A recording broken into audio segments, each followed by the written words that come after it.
오늘 얘기 드릴 내용은요, 바이오 이미징이라는 분야입니다. 근데 뭐 생소하실 수도 있고 아니면 이미 접해서 많이 데이터를 만들고 계시거나 아니면 보고 계신 분들도 있을 건데요. 아, 이제는 실험이 단순하게 한 포인트에서 결과를 보여주는 게 아니라 시작부터 중간 과정이죠. 중간은 어떠한 과정을 거쳐서 결론적으로 어떻게 간다까지를 보여줘야 됩니다. 그리고 이제는 샘플링을 해서 하나의 죽어있는 대상에서의 결과를 보여줘야 하는 과정을 넘어서 살아있는 대상에서 실제 사람하고 똑같죠. 생체 내에서 어떻게 변화하고 있고 그게 피지올로지를 어떻게 변화시켜 가는지 그게 내가 의도한 것과 맞는지 아닌지도까지도 다 검증을 해야 되는 단계까지 왔습니다. 그러니까 연구자분들 입장에서는 할 일이 많아졌어요. 많아졌고요. 그리고 어, 제가 뭐죠? 저 여전히 지금도 리서치 하고 있습니다만, 제가 학교에 있을 때보다도 아마 선생님들이 지금 만드시는 데이터들이 훨씬 더 어떻게 보면 더 과정이 어렵고 아니면 더 하이 퀄리티 데이터들을 만들고 계실 거라 생각합니다. 근데 이제는 더 필요한 거죠. 바이오 이미징이랑 기법을 이용해서 살아있는 대상에서 다 보여줘야 되니까요. 교수님이 잠깐 설명드린 것처럼 저는 퍼킨엘머라는 회사로 입사를 했습니다. 퍼킨엘머는 미국 보스턴에 기반을 두고 있는 이제 다국적 회사인데요. 이 퍼킨엘머의 라이프 사이언스하고 진단 파트가 레비티라는 이름으로 5월에 새로 출범을 했습니다. 지금 이제 퍼킨엘머는 화학 분석 분야만 맡게 됐고요. 레비티는 퍼킨엘머의 어, 생명과학, 그러니까 선생님들이 사용하시고 있는 연구 장비들, 그리고 병원에서 사용하는 진단 키트, 특히 이제 신생아나 산모에 대한 진단 키트 이런 것들을 담당하는 파트는 레비트로 분리가 됐습니다. 그러니까 레비티는 여성 과학자 느낌의 이름이라고 얘기를 합니다. 그래서 퍼킨엘머 같은 경우는 전형적인 백인 남성의 이미지였다면 레비티는 이제 여성 과학자, 그러니까 인종을 알 수 없는 여성 과학자의 느낌으로 브랜딩이 됐습니다. 앞으로 레비티를 많이 보시게 될 거고요. 레비티는 작은 회사는 아니구나, 신생 회사는 아니구나 이렇게 알아주시면 좋겠습니다. 자, 다시 이제 바이오 이미징으로 넘어가서요. 자, 시작하겠습니다. 자, 이 사진은요, 제가 여러 프레젠테이션, 국내외에서 사용할 때 여러 프레젠테이션에 꼭 보여드리는 그림입니다. 사진입니다. 이유가 뭐냐면, 한국의 과거와 현대가 한꺼번에 나와 있는 사진이죠. 제가 앞쪽은 창경궁이고, 뒤쪽은 종로인데요. 저희는 압니다, 이게 뭔지. 근데 말로는 설명하기 굉장히 힘들죠. 이게 어떤 형태인지, 무엇이 있는지 말로 설명이 안 됩니다. 하지만 사진을 보면 알 수 있죠. 이건 좀 현대적이고 이건 좀 과거, 옛날 것 같네라는 것처럼요. 그래서 이미징이란 거는 이렇게 말로 설명하기 굉장히 힘든 것들을 한 번에 이해시킬 수 있는, 즉 객관적인 정보를 한꺼번에 전달할 수 있는 굉장히 좋은 툴입니다. 그래서 이런 이미징을 저희 연구나 진단에 써보자는 거죠. 그래서 나온 파트가 몰레큘러 이미징이라는 분야입니다. 즉 분자 영상이라는 파트인데요. 이 분자 영상은 살아있는 대상에서, 대상이 살아있어야 됩니다. 살아있는 대상에서 그 대상 안에 세포, 또 세포 내부에서 일어나고 있는 여러 현상들을 눈으로 볼 수 있게 만들자는 겁니다. 즉, 죽어 있는 대상은 몰레큘러 이미징, 즉 분자 영상 분야가 아닌 거죠. 무조건 살아있어야 되는 겁니다. 저희 분자 영상 파트는요, 여러 기술들이 많이 개발이 됐고, 여기 보이는 6가지 기술 외에도 어, 브랜치가 돼서 나온 다양한 기술들이 존재합니다만 현재까지는 크게 6가지로 분류가 되고 있습니다. 그래서 옵티컬 이미징, MRI, 초음파, 펫, 스펙 CT, 그다음에 CT 이렇게 구분이 되고 있는데요. 자, 옵티컬 이미징을 제외하고는 병원에 다 있습니다. 그래서 저희가 병원에서 진단을 할 때, 어떤 병에 대한 진단을 할 때 사용하는 보조 자료로 활용이 되고 있죠. 그래서 이 이미징 기법들은요, 이렇게 데이터들을 보시게 되면 각 이미지 기법마다 특징이 있습니다. 자, 아래쪽을 먼저 보시게 되면 처음 이미지가 MRI, 그리고 어, CT, 그다음에 초음파의 이미지인데요. 자, MRI 같은 경우는 소프트 티슈와 소프트 티슈 사이의 구분이 잘 됩니다. 즉, 내가 보고자 하는 것들이 어떤 브레인이나 아니면 리버나 아니면 근육이나 이런 어떤 소프트 티슈 안에 존재하는 걸 봐야 된다. 라고 하면 MRI를 이용하는 게 맞고요. 그게 아니라 뼈 생성과 관련된 연구를 한다. 아니면은 뭐 오스테오클라스트나 오스테오블라스트나 뭐 여러 가지 어쨌든 뼈와 관련된 것들 아니면 관절염이라든지 다양한 염증 관련된 질환을 통해서 어떤 뼈의 변화 아니면 골밀도 변화 아니면 요즘 뭐 코비드 때문에 항상 연구 활발하게 일어났던 폐 질환 관련 변화 이런 것처럼 딱딱하거나 아니면 생체 내에서 어, X선 투과율이 갑자기 변화할 수 있는 폐와 같은 장기 이런 것들에 대한 연구를 진행할 때는 CT를 사용을 합니다. 제가 마지막으로 초음파는요 움직이는 대상이에요. 움직이는 대상의 어, 표면이나 심부에서의 이미지를 촬영할 수가 있습니다. 근데 이거는 MRI나 CT처럼 조금 이해하기 쉬운 3차원 영상을 만들어내는 게 아니라 해석이 좀 필요하죠. 왜냐하면 평면을 읽어내는 거니까요. 그리고 심장의 박동이나 아니면 혈류의 흐름 이런 것들을 측정할 수 있는 게 이 초음파입니다. 특히 어, 지방과 관련 그 간이죠. 간 질환과 관련된 연구를 하시는 분들한테는 이 초음파가 굉장히 필요해요. 즉 지방 간 메시나 아니면 말콜성 지방의 비알콜성 지방간이나 그 지방간 질환 모델을 구축해 갈 때 중간 단계가 간의 경화죠. 간 경화도가 증가되는 것을 이러한 어, 초음파 장비를 이용해서 측정을 할 수가 있습니다. 그래서 이건 초음파는 심혈관계 또는 간질환 관련된 또 그다음에 콩팥 관련된 연구하시는 분들한테는 꽤 중요한 이미징 툴입니다. 자, 위쪽을 보시면요, 이제 펫 장비의 데이터가 나옵니다. 그래서 마우스 전체 형태에서 이렇게 까맣게 보이는 스팟들이 보일 거예요. 자, 이게 뭐냐면 어, 글루코스에다가 동위원소를 붙여서 글루코스의 플로로를 동위원소를 치환한 겁니다. F18으로 치환을 한 건데요. 그래서 그거를 인젝션을 해서 셀이 메타볼릭 사이클을 돌 때 글루코스 업테이크를 해서 이제 사용을 하잖아요. 얼마큼 그런 동위원소가 붙어 있는 글루코스가 업테이크가 됐는지 이런 것들을 확인하는 건데요. 보시게 되면 제일 활발하게 움직이는 장기가 심장이죠. 그리고 브레인 쪽, 글루코스 활용도 높은 쪽이요. 그리고 이 혈관을 타고 돌면서 키드니를 거쳐서 방광으로 이렇게 빠져나가게 됩니다.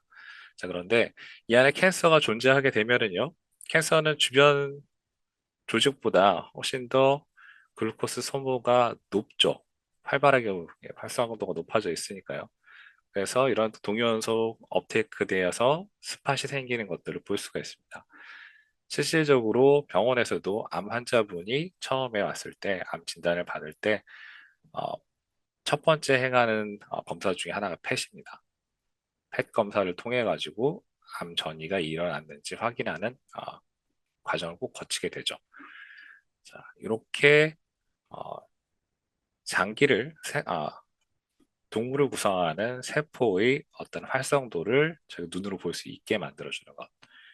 그것이 이제 펫이라는 장비고요. 스펙시티도 비슷한 장비입니다. 그리고 옵티칼이 이제 오른쪽을 보시게 되면 옵티칼 데이터들이 나오는데요.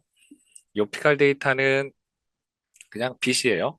저희가 현미경을 이용해서 뭐 형광 이미지를 찍거나 아니면은 루시퍼레이즈 진을 이용해서 어떤 루시퍼레이즈 어세이를 플레이트 리더나 아니면은 뭐 그런 그 분광기 같은 거, 흑광도 측정 같은 걸 하게 되죠. 근데 이걸 이미지화 시켰다라고 보시면 됩니다. 그래서 동물 안에서 나오는 형광 또는 동물 안에서 나오는 루시퍼레이즈가 만들어내는 발광을 가지고 거기에 의미를 부여할 수가 있는 거죠. 이건 뒤쪽에서 좀 더 자세히 설명드리겠습니다. 그래서 이렇게 6가지 기법 중에 오늘 얘기 드릴 게 이제 이 옵티칼 이미징입니다. 자, 이 옵티칼 이미징에 대해서 단점부터 먼저 좀 설명을 드릴게요. 이 옵티칼 이미징의 단점은 저희가 사용하는 빛의 영역이 가시광선 영역입니다. 왜냐하면 가시광선 영역을 벗어나게 되면 셀에 데미지를 줄 수가 있어요. 그래서 제일 안전한 영역인 가시광선 영역에서 제일 안전한 출력 범위 안으로 이제 조사가 되게 되는 거죠. 근데 이 빛이 뚫고 나갈 수 있는 깊이가 2cm 정도밖에 안 됩니다. 즉 쉽게 얘기하면 손가락 정도는 뚫지만 손바닥 정도 두께는 못 뚫어요. 그러다 보니까 마우스 정도 두께는 가능합니다. 근데 마우스보다 큰 대상인 패럿이나 렛 이런 대상을 갖다 놓게 되면 빛이 나오는 거 보기가 좀 어렵겠죠. 그러니까 쉽게 설명드리면 핸드폰으로 프레쉬를 키시고 손가락 끝을 갖다 대면 빨갛게 보입니다. 근데 손바닥을 갖다 대게 되면 아무것도 안 보이게 돼요. 그만큼 뎁스에 굉장히 민감하게 작용을 하는데요. 이런 이유 때문에 임상에서 좀 쓰기 힘들죠. 왜냐면 사람은 두껍잖아요. 네, 저희 빛이 뚫고 나올 수 정도는 굉장히 얇으니까요. 자, 이런 이유 때문에 좀 제한이 많습니다. 그래서 임상에 잘 쓰기가 어렵다. 또 두 번째는 임상에 쓸 수 있는 재료들이 많지가 않습니다. 저희가 뭐 형광 현미경 할 때 여러 형광 다이들을 막 쓰기도 하고 루시퍼레이즈 진을 이용해가지고 막 빛을 만들어내고 많이 할 겁니다. 근데 루시퍼레이즈 진은 마말리안 진이 아니에요. 해파리나 뭐 박테리아 아니면 뭐 곤충에서 가져오는 진이기 때문에 외래 유전자라서 사람에 쓸 수가 없죠. 그리고 굉장히 많은 다형광 다이들도 톡시서티가 있습니다. 셀 레벨에서는 톡시서티가 별로 없어 보이긴 하지만 얘가 안에서 쉽게 얘기하면은 셀 하나에서는 톡시서티를 잘 보이진 않지만 얘가 어, 다이의 농도가 올라가게 되면 톡시서티를 띠게 되는 경우가 많습니다. 그런 이런 이유 때문에 임상에서 허가된 다이, 형광 다이가 세 개밖에 없어요. 이 세 개밖에 없고 그 중에서도 우리가 형광이 잘 보이는 애는 ICG라는 형광 다이밖에 없습니다. 그래서 ICG 같은 경우는 한국에서도 아마 사용하는지 모르겠습니다. 일본에서는 좀 주로 잘 쓰고 있습니다. 혈관이 막혀 있는 걸 확인한다거나 아니면 뭐 림프절의 그런 그 흐름 이런 걸 본다거나 여러 가지 좀 그런 그 심혈관 계통의 흐름 관련돼서 볼 때 이 ICG 다이를 사용하는 경우도 있는데요. 자, 이런 이유 때문에 깊이가 제한적이고 재료가 좀 어, 많지가 않다. 이런 이유 때문에 임상에 좀 사용하기 어려워요. 하지만 이 과학 시그널의 장점은요, 단점을 넘어서는 장점이에요. 이게 뭐냐면 감도가 굉장히 높다는 겁니다. 자, 앞에 잠깐 설명드린 요 이미징 기법들을 보시게 되면 저희가 병원에서 제일 많이 접하는 게 MRI, CT 초음파죠. MRI, CT 초음파입니다. 이 MRI, CT 초음파는 형태의 변화가 나와야 돼요. 즉 어떤 구조의 변화가 생기거나 아니면 캔서를 얘기하게 되면 캔서 매스가 보여야 되는 거죠. 그래야지만 매스를 디텍션 할 수가 있으니까요. 근데 문제는 저희가 셀컬처에서 뭐 다 아시겠지만 108DC를 열심히 꽉 채워가지고 긁어도 팔렛을 만들었을 때 얘가 매스를 형성할 만한 사이즈는 안 나옵니다. 몇십의 치승계의 셀이 이미 그 안에 있다는 거예요. 그렇다면은 실제적으로 동물 안에서 또 사람 안에서 매스가 형성되려고 하면 셀이 얼마나 많아야 될까요? 엄청나게 많아야 되겠죠. 네, 그만큼 캔서가 자랄 때까지 기다려야 좀 보인다는 겁니다. 자, 근데 이 옵티컬 이미징은요, 만약 내가 셀 하나를 형광으로 레이블링 했어요. 멤브레인을 레이블링을 해가지고 동물에 인젝션을 해서 내가 이 셀이 어디 있는지 보고 싶습니다. 그러면 형광 레이블링 하게 되면 이 셀은요, 한 1000개 정도만 안에 있으면 보여요. 즉 내가 마우스에다 셀 1000개를 레이블링해서 인젝션 하게 해서 하고 이미징 장비를 찍어보게 되면 시그널이 잡힌다는 거예요. 자, 그렇죠. 그렇다면 이거는 굉장히 획기적인 겁니다. 자, 왜냐? 아, 암 치료를 받으러 온 환자분, 특히 프라이머리 튜머가 어느 정도 커져서 어쩔 수 없이 수술을 통해 가지고 제거해야 되는 환자분들이 왔단 말이에요. 자, 그분들은 당연히 프라이머리 튜머는 메스가 보이니까 다른 기법을 통해 가지고 위치를 잡기가 쉽겠죠. 자, 그러면 이제 수술을 하려고 오픈을 합니다. 오픈 서저리를 해요. 개복을 해서 봤더니 절개를 얼마큼 해야 될까요? 주변으로 넉넉하게 절개를 해야 될까요? 아니면 절개한 후에 다른 조직으로, 근처 조직으로 메스는 안 보이지만 전이가 된 작은 어떤 콜로니들은 어떻게 해야 될까요? 알 수가 없죠. 자, 근데 이 옵티컬 이미징을 활용하게 되면 찾을 수가 있습니다. 어떻게 찾냐면요. 제일 쉬운 방법은요. 그 환자의 캔서에 적합한 항체 항암제죠. 어떤 그 환자의 캔서의 변이를 디텍션할 수 있는 항체 항암제의 F 시리즌에도 형광 붙였다라고 가정을 해보세요. 자, 그리고 인젝션을 합니다. 혈관을 타고 돌면서 캔서에 형광 붙어 있는 안티바디들이 붙겠죠. 자, 그러면 수술하기 위해서 오픈을 하고 캔서 조직 주변에다가 형광을 주사하게 되면 빛이 나오겠죠. 그렇죠. 캔서와 일반 조직이 구분이 되기 시작한다는 겁니다. 자, 그러면 저희가 제일 원하는 거죠. 원래 장기의 기능을 최대한 유지하면서 캔서만 적출해낼 수 있는 방법이 생긴다는 겁니다. 자, 어디서 어디까지가 캔서가 어디서 어디까지 정상 조직인지, 그리고 눈에 안 보이는 작은 콜로니들은 어디 있는지, 이런 것들을 볼 수 있다는 거죠. 자, 이게 바로 이미지 가이드 서저리라는 거예요. 영상 유도 수술이라고 합니다. 그래서 어, 현재 임상 선생님들이 꽤 트라이를 했어요. 국내에서도 하신 분도 있고 해외에서는 많이 트라이를 했고 그리고 관련된 자료도 구글에서 검색해 보시게 되면 나옵니다. 이미지 가이드 서저리 또는 튜머 페인팅 이런 어, 이름으로 검색해 보시면요. 그리고 어떻게 보면 또 하나의 연구자분들이 새로 접근할 수 있는 또 블루 오션이 돼요. 자, 임상에서 사용할 수 있는 캔서 프로브를 개발한다. 톡시서티가 없는 캔서 프로브를 개발한다라는 것도 하나의 또 연구 과제가 됩니다. 그렇죠? 이거는 캔서를 치료하는 걸 넘어서 캔서를 디텍션하고 어떻게 보면 제가 3기 환자들, 2기에서 3기 환자들을 위한 굉장히 좋은 어, 치료 방법 중에 하나가 되게 되니까요. 그래서 이러한 것들도 하나의 블루오션이다. 선생님들 연구하시기에 캔서 연구하시는 분들이 특히 프로브 연구 쪽으로 좀 더 관심 있으신 분들은 해보실 만한 툴이다라는 걸 말씀드리겠습니다. 그래서 감도가 높다는 거예요. 굉장히 감도가 높다. 왜? 매스를 보는 게 아니기 때문에요. 자, 그리고 얘는요, 사진입니다. 그냥 사진이에요. 그다음에 프레임이 굉장히 빠르게 찍을 수 있는 카메라를 이용하게 되면 동영상을 만들 수가 있어요. 그렇죠? 그러면 내가 눈으로 보고 있는 이 시그널이 빛이 나오는 시그널의 변화가 실시간으로 시그널이 움직이는 게 보이거나 아니면 시그널의 세기가 변하는 게 보인단 말이에요. 즉 내가 이미지 데이터를 찍는데 걸리는 시간이 굉장히 짧다는 겁니다. 뭐 짧게는 뭐 0.1초, 뭐 길게는 60초. 요 안에서 데이터가 다 나온다는 거예요. 자, 그러면 찍는 면적은 어떨까요? 다른 이미징 장비들은요, 한 번에 대상이 하나밖에 이미징을 할 수가 없어요. 자, 근데 이 옵티컬 이미징은요, 사진이에요.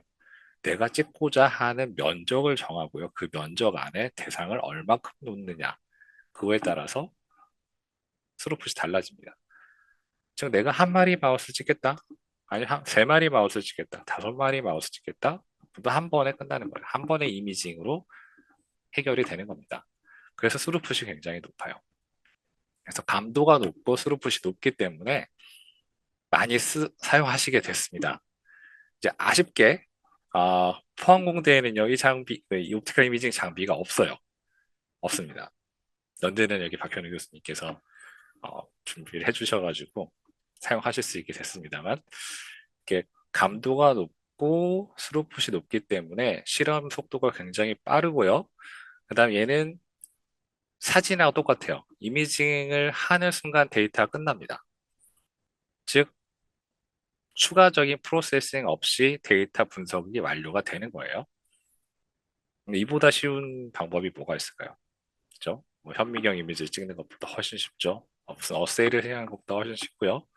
그냥 내가 핸드폰 들고 앱 실행시킨 다음에 사진 찍고, 사진이 잘 나왔네. 더 밝아졌네. 어두워졌네. 간단하게 평가를 한다는 거예요. 그만큼 빠르고 다량의 데이터를 한꺼번에 만들어낼 수 있는 좋은 툴이라는 겁니다. 자, 이 옵티컬 이미징을요, 좀 더 설명을 드리겠습니다. 자, 여기 보시면 이미 1600년대 그림에도 다 나와 있어요. 자, 보시면 이 소년의 손을 보시게 되면은요, 얇은 조직에서는 빛이 투과하고요. 그다음에 손바닥 부분에서 빛이 안 투과할 수가 없는 걸 볼 수가 있습니다. 이미 다 알고 있는 내용을 가지고 실험에 활용을 한 거죠. 이게 어, 스탠포드 대학에 계시던 크리스 컨택이라는 교수님이 이 분야를 이제 기존에 있던 걸 이제 실제 활용하시기 시작한 거예요. 옵티컬 이미징이라고 하는 인비보 옵티컬 이미징이라고 하는 필드를 만드셨고 장비를 개발하셨죠. 그죠? 뭐 실험하려면 장비가 필요하니까요. 그래서 이렇게 눈에 안 보이는 굉장히 약한 시그널을 고감도 카메라로 이미징 할 수 있게 됐습니다. 그럼 마우스에서 내가 저 시그널이 의미하는 걸 다양하게 만들어 줄 수가 있어요. 캔서에서 나오는 시그널인지, 아니면 내가 인펙셔스 디지즈에서 나오는 시그널, 즉 이게 박테리아에서 나오는 시그널인지, 바이러스에서 나오는 시그널인지, 아니면 인플라메이션이 일어나서 발생하는 프로브의 시그널인지, 아니면 내가 넣어준 스템셀인지, 아니면 진 세라피에 의해서 내가 원하는 부분에서 진이 딜리버리 돼서 익스프레션 되는 걸 확인하는 건지. 그래서 다양한 연구들을 해볼 수 있는 방법이 만들어졌습니다. 그것도 쉽게요. 자, 옵티컬 이미징을 사용하는 이유는요. 제일 간단한 게 뭐냐면 안 죽이고요. 너니비에시고요. 안 죽이고 리얼타임으로 데이터를 계속 볼 수 있기 때문에 그래요. 즉 다른 실험하게 되면 뭐 시그널이 어디로 어느 장기에서 어느 장기로 갔는지 이런 것도 보려고 하면 예전에 다 요렇게 했죠.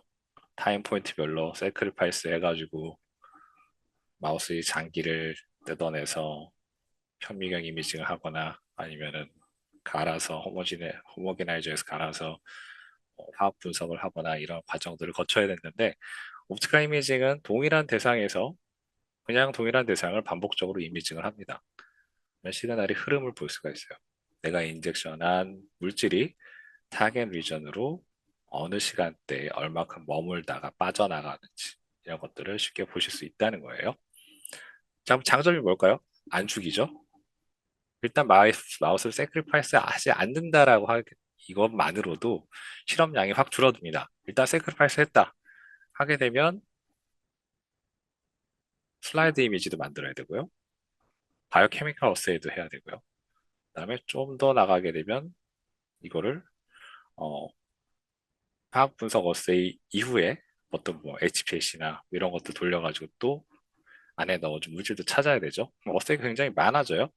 자, 근데 옵티컬 이미징은 찍으면 끝입니다. 동일한 대상을 추적하기 때문에 개체가 달라지지 않아요. 즉 에러바가 굉장히 이쁘게 잘 나옵니다. 그렇죠? 동일 대상을 관찰을 하니까요. 그리고 세크리파이스 하지 않으니까 당연히 마우스가 적게 사용되겠죠. 그리고 실험이 추가적으로 진행될 필요가 없으니까 기업 입장에서는요, 인건비가 적게 듭니다. 즉 굉장히 경제적이라는 얘기예요. 물론 교수님들 입장에서는요, 실험 데이터를 빨리 얻을 수 있는 거예요. 자, 이미징 하자마자 결과가 나온다 하게 되면, 자, 오늘 하루 동안 어떤 약물을 변화의 흐름을 실험이 하루 만에 끝난단 말이에요. 그러면 그날 데이터가 나와요. 타겟 리전으로 가서 잘 있는 걸 확인하고 몇 시간 만에 와시아웃 됐다. 까지 오늘 하루 끝나는 거예요. 데이터 끝납니다. 자, 그러면 연구자분들 입장에서는요, 특히 학교에 계신 분들 입장에서는 이게 위의 방식대로 하게 되면은 이건 뭐 1년치입니다. 1년 동안 해야 돼요. 근데 아래 옵티컬 방식으로 하게 되면 1년이면 실험을 4번, 5번은 해요. 그렇죠? 그리고 더 적은 비용으로 더 짧은 시간에 데이터를 얻으실 수 있는 겁니다. 자, 또 다른 장점은요. 기계가 단순합니다. 사용법이 굉장히 쉬워요. 장비가 어, 얘는 고가 장비예요. 미리 말씀드리면 굉장히 고가 장비인데 고가 장비인데도 사용법은 랩에 있는 PCR 기기 수준보다 쉽습니다. 그래서 지금 많이 쓰세요. 자, 인비보 옵티컬 이미징 장비가요. 어, 주변에 없으셔서 많이 안 쓰실 것 같을 수도 있어요. 하지만 국내에 이미 어, 약 저희 회사 제품만 하게 되면 150대가 넘게 있습니다. 150대가 넘게 있다면 150그룹, 최소한 150그룹은 쓰고 계신다는 거예요. 자, 그러면 설치되어 있는 기관으로 보게 되면요. 기관이 96개 기관이 이 장비를 가지고 있어요. 즉 어느 기관에서는 장비를 한 대가 아니라 복수로 가지고 계신 것도 있다는 거예요. 그만큼 활용도가 굉장히 높습니다. 그러니까 한번 주변을 한번 둘러봐 주시면 좋겠어요. 포항부대에서는 제일 가까운 데가 포항 테크노파크의 장비가 있습니다만 고장났습니다. 아쉽게도. 자, 연대에 계신 분들은 박현우 교수님께 한번 부탁을 드려보시면 쉽게 사용하실 수 있을 겁니다. 자, 사용하는 소스는 이제 빛입니다. 빛이기 때문에 위험한 게 없어요.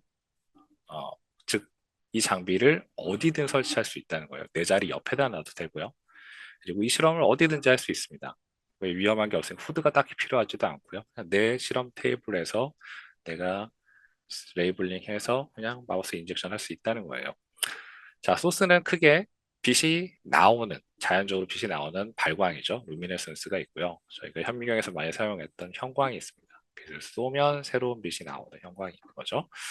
자, 바이오 루미네선스를 빛을 만들어내려면 루시퍼레이즈라는 엔자임이 반드시 필요해요. 루시퍼레이즈 어세이를 셀에서 하신 분들도 있을 겁니다. 자, 빛을 만들어내서 빛이 나오는 양을 보는 거죠. 루시퍼레이즈 어세이는요. 자, 이 루시퍼레이즈 진은요. 마말리안 진이 아니에요. 처음 설명드렸던 것처럼 뭐 해파리나 박테리아나 곤충에서 가져와야 됩니다. 그걸 셀에다 넣고 안에서 이제 발현시킨 후에 그 셀을 동물에다 인젝션을 하는 거예요. 루시퍼레이즈 스테이블 셀을 동물에다 인젝션을 한 후에 동물에다가 서브스트레이트인 루시페린이라는 거를 인젝션을 해주는 겁니다. 얘는 혈관을 타고 돌면서 그 세포에 루시페린을 공급을 해주겠죠. 자, 그러면요, 그 안에서, 세포 안에서 루시퍼레이즈가 루시페린을 ATP와 산소를 이용해가지고 엔자임 리액션 해버립니다. 그러면 그때 빛이 나오는 거예요. 자, 그러면 이 엔자임 리액션이기 때문에 ATP와 산소가 반드시 필요하죠. 이 말은요, 루시퍼레이즈 익스프레션 하고 있는 셀이 죽었어요. 내가 뭔가를 처리해가지고 이 셀이 데미지를 받았습니다. 정상적으로 활동을 못해요. 그러면 ATP하고 산소를 제대로 만들지 못하겠죠. 산소를 제대로 전달받지도 못할 거고 ATP 생성을 잘 못할 겁니다. 그러면 어떤 일이 생기냐면 시그널이 꺼집니다. 즉 루시퍼레이즈 스테이블 셀이 어떤 뭔가 변화를 통해 가지고 데미지를 받아서 죽었거나 정상적으로 활동하지 못한다 게 되면 시그널이 떨어진다는 거예요. 쉽게 설명드리면 루시퍼레이즈 스테이블 캔서 셀을 내가 동물에 넣고 모델을 만들었어요. 이렇게 암 모델을 만들었는데 항암제를 처리했더니 내가 연구하고 있는 어떤 드럭이나 펩타이드나 아니면 세라피틱 셀을 처리했더니만은 얘가 뭔가 변화를 일어나겠죠. 그러면 그 변화로 인해서 루시퍼레이즈 엔자임 리액션이 일어나지 못하고 그러면서 시그널이 감소한다는 거예요. 즉 셀이 살았는지 죽었는지를 쉽게 평가할 수가 있다는 겁니다. 그래서 이게 바로 그냥 루미네센스가 아니라 바이오 루미네센스인 이유죠. 자, 이거는 쉽게 설명드리면 스템셀이 내가 넣어준 스템셀이 살았는지 내가 넣어준 캔서셀이 잘 모델링이 됐는지 아니면 내가 넣어준 카티셀이 잘 살아서 타겟 캔서로 잘 갔는지 이렇게 셀이 서바이벌과 관련된 것들 이런 실험들 또는 셀이 프로리퍼레이션과 관련된 실험들 또는 어떤 효능 평가에 대한 실험들에 활용하기 굉장히 좋은 툴이다라고 보시면 돼요. 자, 두 번째 형광은요. 많이 사용하셨죠? 현미경 이미지 하시면서. 붙일 수 있는 곳이 굉장히 많습니다. 저희가 현미경에서는 보통 펩타이드에 붙여가지고 타겟을 잡는, 게 하는 경우가 있는데, 얘 같은 경우는요, 형광은 나노 파티클 표면에도 붙이실 수 있고요. 그리고 케미칼 레지듀. 내가 만약 케미칼, 캔디데이트들을 사용한다면 케미칼 레지듀에다 붙일 수도 있고, 아니면 펩타이드, 어, 엔터미나 어디든 아미노 애시드 쪽에다 붙이든 어디든 다 붙일 수가 있고요. 그리고 셀의 멤브레인에 레피드 바이레이어에 이렇게 박아 넣을 수도 있어요. 즉 형광은 굉장히 활용도가 높습니다. 그냥 형광 자체를 인젝션해서 흐름을 보는 방법도 있고요. 그래서 다양한 활용을 할 수 있는 게 이 형광 실험 방법이에요. 그러니까 셀이 꼭 필요하다. 이건 바이오루미네선스고요. 굳이 셀이 아니어도 상관없다. 형광 실험을 이용해서 실험 자체를 디자인할 수가 있습니다. 그래서 좀 설명드리면 바이오루미네선스는 루시퍼레이지의 엔자임 리액션으로 빛이 나오기 때문에 서브스트레이트만 내가 공급하게 되면 언제든지 빛을 만들어낼 수 있습니다. 즉 내가 오늘, 내일, 모레 아니면은 뭐 일주일, 이주일, 3주 뒤 이렇게 반복적으로 어떤 변화를 추적하고 싶을 때 이 방법을 쓰면 시그널의 변화를 가지고 시간에 따라서 시그널이 증가했는지 감소했는지 이걸 가지고 안에 있는 셀이 죽었는지 아니면 프리포레이션 했는지 다양한 평가들을 해보실 수가 있겠죠. 자, 또 하나 장점은요. 얘의 장점은 감도가 형광보다 높아요. 자, 왜냐하면 형광은 일단 빛을 쏴야 되잖아요. 빛이 내가 보고자 하는 필드에 조사가 돼야 됩니다. 그러면 그 빛에 반응한 새로운 파장의 빛이 또 나오는 거예요. 자, 쉽게 설명드리면 밝은데 더 밝은 무언가가 나온다라고 보시면 돼요. 즉, 백그라운드가 존재하죠. 주변이 밝으니까요. 자, 근데 바이오루미네선스는요, 발광입니다. 깜깜한 데서 내 시그널만 딱 올라오는 거예요. 즉, 밤 하늘에 이렇게 달이 딱 떠 있는 거다 생각하시면 돼요. 백그라운드가 없어요. 백그라운드가 없고 내 시그널만 딱 보입니다. 자, 그러면 뭐가 더 장점이냐면 더 잘 보이겠죠. 빛을 만들어내는 셀이 훨씬 더 잘 보일 겁니다. 아까 형광으로 셀을 표지하게 되면 한 1000개 정도 모여 있으면 보입니다라고 했습니다만 얘는 더 잘 보여요. 몇 개 정도 보이냐면 3개면 보입니다. 셀 3개 정도가 혈관을 떠돌아다니다가 근처에 있게 되면은 혈관을 안에서도 시그널을 만들어내요. 자, 그러면은 뭘 할 수 있냐면 혈액암에 대한 모델링, 혈액암에 대한 항암제 평가를 이 셀을 가지고, 이 기법을 가지고 해볼 수가 있겠죠. 그래서 온몸을 떠돌아다니는 이런 어, 류케미아 셀이 루시퍼레이지의 빛을 만들어내고 있단 말이에요. 그러면은 마우스 바디 전체에서 스팟이 막 나오게 됩니다. 시그널 스팟이 막 나오게 돼요. 자, 그리고 저희가 아는 글리백 있죠? 글리백도 이 기법을 통해 가지고 효능 평가를 했어요. 그래서 약물 처리하게 되면 얘가 점점 시그널이 감소하는 걸 볼 수가 있는 거죠. 자, 근데 단점은요. 임상에 못 갑니다. 왜냐면 외래 유전자이기 때문에요. 즉 내가 세라피틱 셀을 만들었어요. 만들어서 동물에서 얘가 세라피틱 셀이 며칠 동안 살아있는지, 그다음에 타겟에 가서 정확하게 함께 코로칼라이제이션 하고 있는지 이런 것들을 다 확인했는데 보기 쉽죠. 왜냐하면 백그라운드가 없으니까 셀이 굉장히 잘 보인단 말이에요. 근데 이거는 사람한테는 못 간다는 거죠. 왜? 외래 유전자 들고 있으니까요. 그래서 만약에 내가 하는 실험이 나는 페이퍼워크로 끝난다. 벤치에서 나온 데이터를 가지고 페이퍼워크로 끝내겠다 하게 되면 루시포레이저 쓰시는 걸 추천을 드립니다. 근데 그게 아니라 내가 어떤 회사와 같이 코어를 해요. 콜라보레이션을 하거나 아니면 내가 지금 개발하고 있는 걸 최종적으로 나는 임상으로 꼭 보내고 싶다. 이런 과제를 진행하고 계신다라고 하게 되면 시작부터 형광 쪽으로 하시는 게 좋아요. 이 대상을요. 형광을 가지고 실험을 하시는 게 훨씬 더 낫습니다. 왜냐하면 중간에 바꿔야 되니까요. 임상으로 못 가니까 그래요. 자, 그래서 장점은 반복적으로 이미징할 수 있고 감도가 굉장히 높다. 근데 단점은 임상으로 못 간다. 이 셀 자체는 임상으로 보낼 수가 없다. 이게 단점입니다. 자, 두 번째 형광은요. 자, 형광의 장점은요. 어디든 붙일 수 있다는 거죠. 내가 생각하고 있는 다양한 물질들 아니면 다양한 대상에 형광 표지를 해서 트래킹을 해볼 수 있다는 거예요. 생체 내에서 얘가 어디로 어디로 가는지를 볼 수가 있다는 장점이 있습니다. 근데 단점은요, 형광이란 게 단점이에요. 일단 빛을 쏴줘야지만 빛이 나오니까 백그라운드가 좀 높은 상태에서 봐야 돼서 감도가 발광보다는 좀 낮다. 그게 조금 단점이고요. 또 하나 단점은 얘는 비가역적이에요. 형광 반응이 케미칼 리액션이죠. 형광은 케미칼 리액션인데 익사이테이션 돼서 시그널이 올라갔다 그 에너지 레벨이 올라갔다 뚝 떨어지면서 이제 빛이 나오게 되는데 이때 이 반응이 뒤로 가지 못해요. 즉 계속 소모가 된다는 거예요. 뭐 쉽게 얘기하면 블리칭 된다는 얘기할 수도 있는 거죠. 이런 식으로 반복된 이미징을 계속 하게 되면 시그널 자체가 조금씩 낮아진다라고 얘기할 수 있습니다. 자, 그런데요. 다행인 거는 저희가 동물 실험에서 사용되는 형광은요, 양이 꽤 많아요. 현미경에서는 저희 형광의 양이 굉장히 적기 때문에 한 곳을 계속 쳐다보고 있으면 형광 시그널이 떨어지는 걸 볼 수가 있어요. 근데 동물에서 인젝션한 형광 양은 꽤 많기 때문에 이런 현상이 쉽게 일어나지는 않습니다. 그래서 실험을 내가 넣어준 물질이 뭐 하루 동안에 어떻게 움직이는지 보기 위해서 이미징을 한 50장 정도 했다. 괜찮습니다. 그죠? 괜찮아요.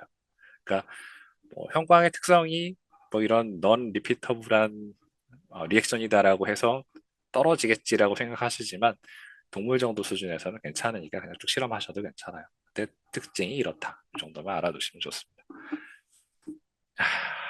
형광은요, 장점이 더 많아요. 솔직하게 말씀드리면. 실험을 하시게 되면 형광 실험이 굉장히 재밌다라고 하실 겁니다. 자, 그런데 실제 실험하게 되면 잘 보여야 되니까요. 제일 잘 보이는 거 고르셔야 됩니다. 내가 가지고 있는 게 셀을 인젝션 할 건지, 아니면 펩타이드를 인젝션 할 건지, 아니면 내가 나노 파티클 연구하는 것들을 할 건지에 따라 가지고 선택을 하시면 돼요. 근데 내가 셀을 이용해서 실험할 거다 하게 되면 그냥 무조건 되도록이면 루시퍼레이즈 스테이블 셀로 가시는 게 좋습니다. 잘 보이니까요. 자, 이렇게 준비가 되면은요, 장비에 집어넣고 이미징하면 끝입니다. 즉 뭐냐면요, 이 이미징 장비에 들어가기 전 단계가 한 80%를 차지해요. 기계가 차지하는 건요, 한 20%밖에 안 돼요. 어떻게 디자인해서 무슨 재료를 써서 하면 어떻게 실험해야지. 이게 답니다. 기계는요, 그냥 저희가 핸드폰 진짜 사진 찍듯이 그냥 넣고 자동으로 찍어주면 끝이에요. 그러니까 기계 사용할 때 걱정이 전혀 없습니다. 고장도 잘 안 나고요. 그러니까 디자인을 잘 하셔야 돼요. 자, 원리는요, 커다란 현미경이라고 보시면 돼요. 저기 박스가 이렇게 크게 쳐져 있는 커다란 현미경이라고 보시면 되는데, 동물에서 나오는 빛을 이제 위에 있는 CCD 센서가 디텍션을 하고요. 형광 같은 경우는 익사이테이션 필터, 뭐 똑같죠, 현미경이랑 빛을 익사이테이션 필터 걸러서 쏴주고 또 나오는 빛을 에미션 필터가 디텍션 합니다. 큰 현미경이 박스 형태의 큰 현미경이라고 보시면 되는데 차이가 있습니다. 저희가 일반적으로 사용하는 현미경이랑 뭐냐면 카메라예요. 카메라가 보시는 것처럼 마이너스 90도까지, 이 CCD 센서 자체가 마이너스 90도까지 냉각이 되어야지만 CCD 자체 전기 노이즈가 억제가 됩니다. 그러면 저희가 굉장히 약한 시그널을 디텍션 할 수 있어요. 예전에는 그냥 현미경이요. 저희가 사용하는 일반 현미경은 냉각을 잘 안 했어요. 왜냐면 찍는 시간이 굉장히 짧았잖아요. 뭐 100ms, 200ms 이 안에 실험된 이미지를 다 찍었으니까. 자, 근데 점점 저희가 사용하는 소스들이 더 감도가 높은 카메라를 요구하게 됐죠. 그래서 요즘은 컴포칼 현미경들도 냉각 기능이 들어가기 시작했습니다. 카메라에도 냉각 기능이 들어가기 시작했어요. 자, 이유가 이렇습니다. 즉, 전기 노이즈가 점점 억제가 된다는 거예요. 자체적인 감도가 높아지는데 어떤 장점이 있냐면 이렇게 돼요. 셔터를 오래 열 수 있다는 거예요. 약한 시그널을 디텍션 하기 위해서 셔터를 오래 열고 빛을 받아들일 수 있다는 겁니다. 그래서 동물 이미징 장비는요, 카메라 사이즈가 꽤 커요. 그런 컴포카 현미경에 사용되는 그런 카메라보다 훨씬 더 커다란 카메라가 들어가고요. 얘는 냉각기랑 연결이 되어 있습니다. 냉각기랑 연결되어 있어서 이렇게 마이너스 90도로 센서 부위가 냉각이 돼요. 그래서 만약 선생님이 실험하실 때 주변에 인비보 옵티컬 이미징 장비가 있다라고 하게 되면 제일 먼저 확인하실 게 얘가 냉각이 얼마나 잘 되고 있는지, 마이너스 90도 정도는 냉각이 되고 있는지 이걸 가지고 카메라의 감도를 좀 평가해 보실 수가 있습니다. 그래서 이런 굉장히 과냉각되고 있는 카메라가 반드시 사용된다. 자, 그렇게 해서 찍는 이미지가 이런 거죠. 동물에서 나오는 빛이죠. 체내에서 나온, 소스에서 나오는 빛은 이제 사방으로 막 뻗어 나가게 되는데, 이 빛이, 어, 운 좋게 잘 뚫고 나가면 피부에 이렇게 맺히게 됩니다. 근데 어떤 피부에 맺히게 되냐면, CCD 방향의 수직인 피부에 맺히게 돼요. 자, 쉽게 얘기하면 양초를 켜고 A4지를 이렇게 갖다 대면 저희가 A4지에 상이 맺히는 게 보이잖아요. 그런 것처럼 피부에 빛이 맺힌 걸 CCD 센서가 디텍션 한다라고 보시면 돼요. 자, 근데 이 빛이 그냥 막 나가는 게 아니고 제가 운이 좋다라고 얘기한 이유가 뭐냐면 안에서 혈액 간섭이 굉장히 심하게 일어나요. 쉽게 얘기하면 내가 연구하는 게 심장이나 브레인이다 하게 되면 혈액 간섭이 굉장히 많이 일어날 겁니다. 헤모글로빈의 간섭이 많이 일어날 거고요. 두 번째는 뎁스예요. 빛이 나오는 깊이가 깊은 곳에 있을수록 얘가 뚫고 나와야 될 패스가 길어지니까 어떻게 되냐면 빛이 퍼집니다. 이렇게 퍼지게 돼요. 그래서 소스가 내가 볼 수 있는 깊이에 잘 존재해야 돼요. 자, 쉽게 얘기하면 내가 마우스의 배 쪽에서 시그널이 더 나올 걸 알고 있는데 등 쪽을 위로 가게끔 찍으면 안 된다는 거죠. 내가 배 쪽에서 시그널이 나올 거면 배가 위로 가게끔 찍어야 된다는 거예요. 그래서 뎁스를 최대한 얇게 내가 조정을 해줘야 된다는 겁니다. 그래서 이런 것들을 다 뚫고 나와가지고 맺혀서 찍히는 게 시그널인데요. 근데 문제는 동물 자체에서도 빛이 나옵니다. 두 개가 나와요. 저희 사람도 똑같아요. 피부에서도 빛이 나오는데 오토루미네선스, 그다음에 티슈 오토플로러센스라고 하는 두 가지 오토라이트죠. 이 두 개가 있어요. 그러니까 얘는요, 오토루미네센스는 굉장히 약한 빛이에요. 굉장히 약한 빛이어서 실험하실 때 관찰하기 쉽진 않습니다. 내 시그널이 엄청 약하지 않는 이상 관찰하기가 쉽지 않고요. 근데 오토플로러센스는 굉장히 잘 보여요. 왜냐? 형광은 형광의 특징 때문에 그렇죠. 내가 빛을 쏴야 돼요. 쏘면 내 시그널만 나오는 게 아니라 거기에 반응하는 피부의 모든 성분들이 같이 막 빛을 만들어냅니다. 그래서 그게 오토플로러센스예요. 그래서 실제 이미징 해보게 되면 형광 쪽 먼저, 오른쪽 먼저 보여드릴게요. 동물에서 나오는, 피부에서 나오는 빛, 이게 오토플로러센스고요. 그다음에 형광이 바닥에 조사돼서 만들어내는 백그라운드. 이런 것들이 형광 실험에서는 다 존재하게 되는 거예요. 그러면서 이걸 뚫고 나오는 내 시그널이 어딘가 있는 거죠. 그렇죠? 그래서 형광 실험은 디자인을 잘해야 됩니다. 제가 개인적인 얘기를 하면 제가 학위 때 디자인을 잘못해서 시간을 많이 소비를 했어요. 많이 소비했습니다. 그래서 형광 실험은 굉장히 재밌고 활용을 잘하면 정말 데이터가 깨끗하게 나오는데 디자인을 할 때 누군가 또는 내가 참고할 수 있는 무언가가 있다고 하면 이러한 문제들을 쉽게 극복할 수가 있습니다. 자, 그러면 형광 너 말고요. 이제 발광 쪽을 좀 보시게 되면 발광은 되게 시그널이 깨끗하죠. 백그라운드가 없어요. 백그라운드가 없는 상태에서 내 시그널만 딱 올라옵니다. 그래서 실험이 쉬워요. 그래서 셀로 실험을 하신다고 하게 되면 루시퍼레이즈 스테이블 셀을 이용한 발광을 만드시는 게 좋다라고 하는 게 이런 이유 때문에 그래요. 잘 보입니다. 잘 보이는 데는 꼭 셀이 있어야 되는 거죠. 예, 형광은 뭐든지 사용할 수가 있는 거고요. 근데 보시면 나이브한 형태에서는 어렵네라고 생각하실 겁니다. 그래서 이걸 좀 쉽게 하는 방법을 좀 알려드릴게요. 첫 번째는요, 빛의 특성을 좀 알고 가시는 게 좋아요. 가시광선 영역의 빛의 특성을 좀 알고 가시는 게 좋은데요. 자, 보시게 되면 파장이 짧은 빛은요, 피부 투과율이 굉장히 낮습니다. 낮아요. 그래서 현미경에서 많이 사용하시는 형광 다이들 또는 형광 프로테인들이 파장대가 대부분 다 500나노미터 근처예요. 500나노미터 조금 짧거나 아니면 550나노미터, 660나노미터 이 정도 수준이에요. 자, 그러면 피부 투과율을 보게 되면 잘해야 10%고 500나노미터 정도면 한 5% 정도 될까 말까 합니다. 그렇죠? 자, 그러면 내가 GFP 스테이블 셀을 만들었어요. GFP 스테이블 셀을 만들어서 실험을 다 해서 동물에다 딱 인젝션 해가지고 내가 얘가 어디 갔는지 보고 싶다라고 하게 되면 보일까요? 자, 형광이기 때문에 빛이 95%가 못 뚫고 들어가요. 5% 빛이 뚫고 들어가서 GFP를 땅 때려요. 그러면 GFP가 반응해서 95%의 시그널은 못 나오고 5%만 나옵니다. 안 보이겠죠? 그렇죠? 들어갈 때 95% 사라지고 나올 때 95% 사라지면 안 보여요. 자, 근데 이게 정말 웃긴 게 뭐냐면요. 동일한 대상에서 내가 사용하는 소스의 파장만 올리면 시그널이 그냥 보여요. 결과가 그냥 나와요.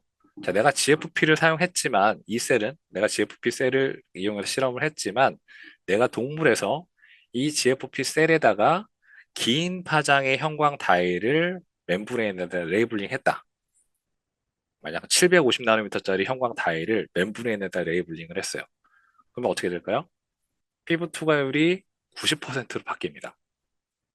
90%로 바뀌어요. 그럼 내가 넣어준 셀이 어디로 갔는지 시그널이 보이는 거예요. 동물 안에서. 소스 하나만 바꿨을 때. 그렇죠? 그래서 동물 실험에서 사용되는 형광 파장은요, 피부 투과율을 반드시 고려해서 긴 파장의 형광을 골라야 돼요. 자, 논문들을 나중에 참고하시게 되면은요, 논문 읽다 보면은, 동물에서 형광을 본 논문들이 나와요. 대부분 어느 정도 파장대를 보셨냐면, 싸이 5.5 같은 애를 봅니다. 한 780 나노미터, 770 나노미터 정도 이상 되는 파장들을 보고요. 싸이 7이나 아니면 ICG 이런 애들을 가지고 동물에서 실험한 것들을 많이 보실 수가 있을 거예요. 자, 얘네의 특징은 피부 투과율이 최소한 30% 이상이다는 거예요. 30% 이상이다. 자, 그리고 700 나노미터 이하의 형광들은요, 현미경에서도 같이 데이터를 얻을 수가 있습니다. 680 나노미터, 670 나노미터, 즉 알렉사 680이나 싸이 5.5 같은 경우는 컴포 컬러도 찍을 수가 있어요. 즉 내가 동물 실험을 하고 조직을 적출해 가지고 슬라이스를 만들어서 현미경 데이터도 얻을 수 있다는 거예요. 그래서 동물 실험에서는요, 소스를 정할 때 제일 첫 번째 긴 파장의 형광을 골라주세요가 1번입니다. 꼭 기억해 주시고요. 자, 보시면 앞에 이제 비스 특성을 봤죠. 자, 루시퍼레이즈 엔자임도요. 어느 종에서 왔냐에 따라 가지고 또 만들어내는 빛이 달라요. 뭐 쉽게 얘기하면 색깔이 달라요. 어떤 애는 좀 더 파랗고 어떤 애는 좀 더 초록색이고 이렇게 설명이 되죠. 자, 그래서 박테리아나 레닐라라는 해파리에서 온 빛은요. 이렇게 파장이 짧습니다. 한 480 나노미터 정도 되고요. 파이어플라이나 그다음에 이런 비틀에서 나온 빛은요. 한 640 나노미터 정도 돼요. 자, 보시면 파장이 짧으니까 투과율이 낮아요. 그렇죠? 그래서 500 나노미터는 5%고 650 나노미터는 20% 나가게 되면 파이어플라이는 박테리아보다 기본적으로 4배는 더 잘 보이는 거예요. 동량을 넣어줬을 때 4배는 잘 보이는 겁니다. 자, 근데 4배 이상이 되겠죠. 왜냐하면 헤모글로빈에 의한 빛수가 일어나는 파장에 같이 걸리니까요. 그러면 4배 이상 더 파이어플라이가 잘 보이게 돼요. 자, 한국에서 물론 전 세계적으로 사용하는 발광 루시퍼레이즈는 거의 99%가 파이어플라이예요. 랩에서 쓰고 있는 것들이요. 파이어플라이 루시퍼레이즈를 사용하는 이유는 루시퍼레이즈 중에 빛이 파장이 길고 그다음에 헤모글로빈의 간섭을 피할 수 있기 때문이다라고 생각하시면 돼요. 왜 파이어플라이를 많이 쓰지라고 하게 되면 이런 이유 때문에 파이어플라이 루시퍼레이즈 쓴다라고 보시면 되고요. 자, 이제 형광 쪽으로 넘어가면요. 형광은 항상 피크가 두 개죠. 익사이테이션과 에미션입니다. 빛이 들어갔다가 나오고니까요. 그래서 잘 들어갔다 잘 나와야 돼요. 근데 파장이 짧게 되면 잘 들어가지도 못하고 잘 나오지도 못합니다. 자, 그리고 여기 보시게 되면은요. 이렇게 요동치는 요 라인이 뭐냐면 어, 헤모글로빈에 의한 간섭 부분이에요. 간섭 부분이고요. 그 다음에 이거와 비슷한 패턴으로 피부에서 나오는 피부 형광이 유사하게 나옵니다. 즉 짧은 파장에서 피부 형광이 높게 나오고 긴 파장에서 이렇게 낮게 나오는 패턴이 나와요. 즉 백그라운드가 짧은 파장에서 높고 긴 파장에서 낮다는 거죠. 자, 그러면 긴 파장을 쓰게 되면 피부 투과율이 높으니까 잘 보이는 데다가 혈액 감속도 좀 낮고 피부 형광에 의한 백그라운드 값도 낮습니다. 그래서 무조건 긴 파장을 쓰시는 게 무조건 유리해요. 자, 그러면 이런 식이에요. 이게 피부 형광입니다. 피부에서 나오는 오토플로레센스예요. 짧은 파장대에서 굉장히 강하죠. 근데 긴 파장의 빛을 쏘면 쏠수록 점점점 약하게 보이게 돼요.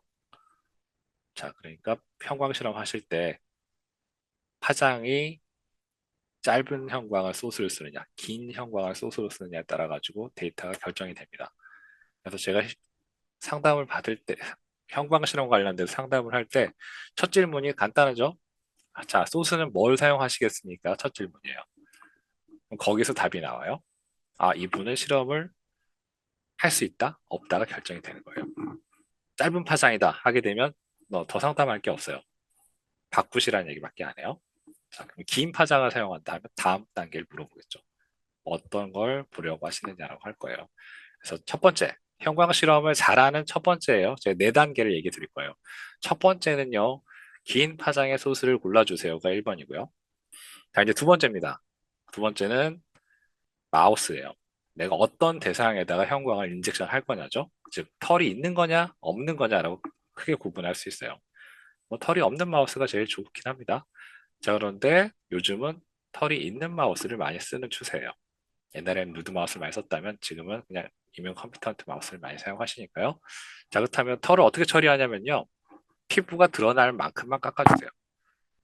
즉, 털이 짧게 되면 피부가 보이죠? 저희도 머리카락이 짧은 데서는 두피 안이 보이잖아요. 그런 것처럼 누워있는 털을 이렇게 서 있는 정도만큼만 깎아주세요가 두 번째고요.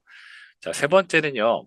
그럼 털이 있는 마우스 중 색깔이 여러 개가 있는데 흰지, 검은지, 갈색지 여러 개가 있는데 무슨 쥐가 좀 더 유리할까요? 하면 밝은 쥐가 유리합니다. 밝은 색이 유리해요.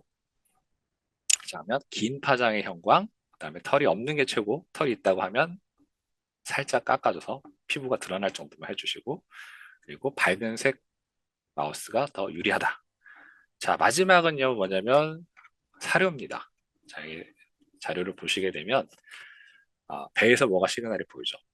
빨갛게 보입니다. 이게 뭐냐면 사료 시그널이에요. 네, 무슨 시그널이냐면 사료는 식물을 갈아서 만들기 때문에 클로로필이 있습니다. 엽록소 시그널입니다.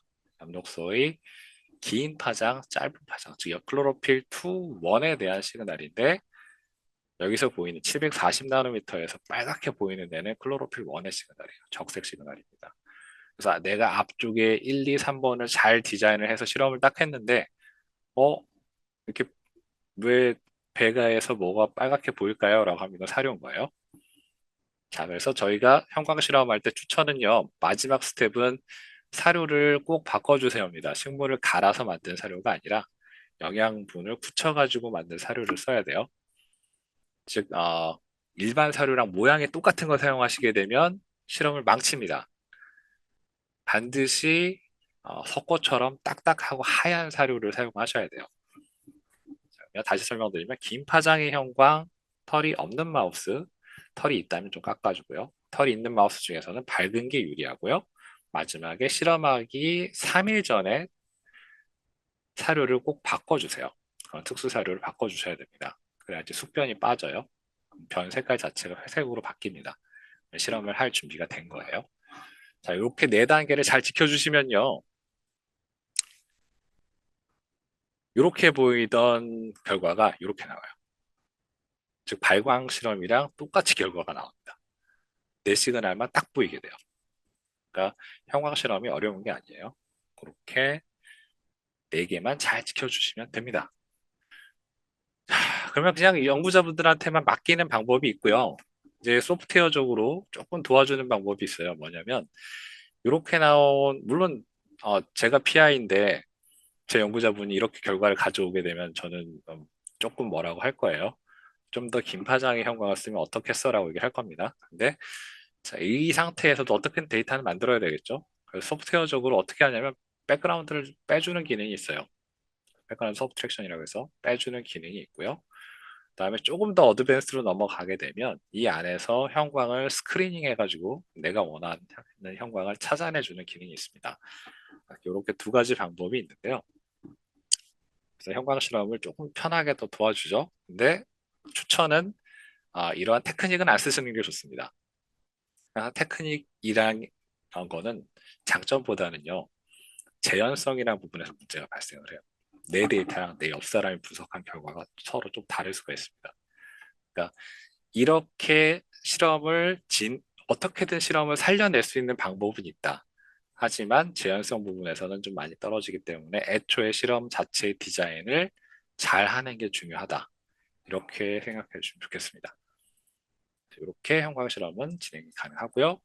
요 관련된 옵티컬 이미징 관련된 실험은 굉장히 다양하게 진행되고 있고 현재는 17,000편, 18,000편 정도 논문에 데이터들이 실리고 있습니다. 한국에서도 굉장히 1년에 막 한 100 몇십 편 논문이 나와요. 옵티컬 이미징 관련한 데이터들이요. 자, 요즘은요, 제가 자꾸 자동 카메라 했는데 정말 자동 카메라입니다. 그래서 뭐 저희 회사 제품을 예를 들어서 좀 설명드리면 그냥 풀리 컴퓨터로 컨트롤이 돼요.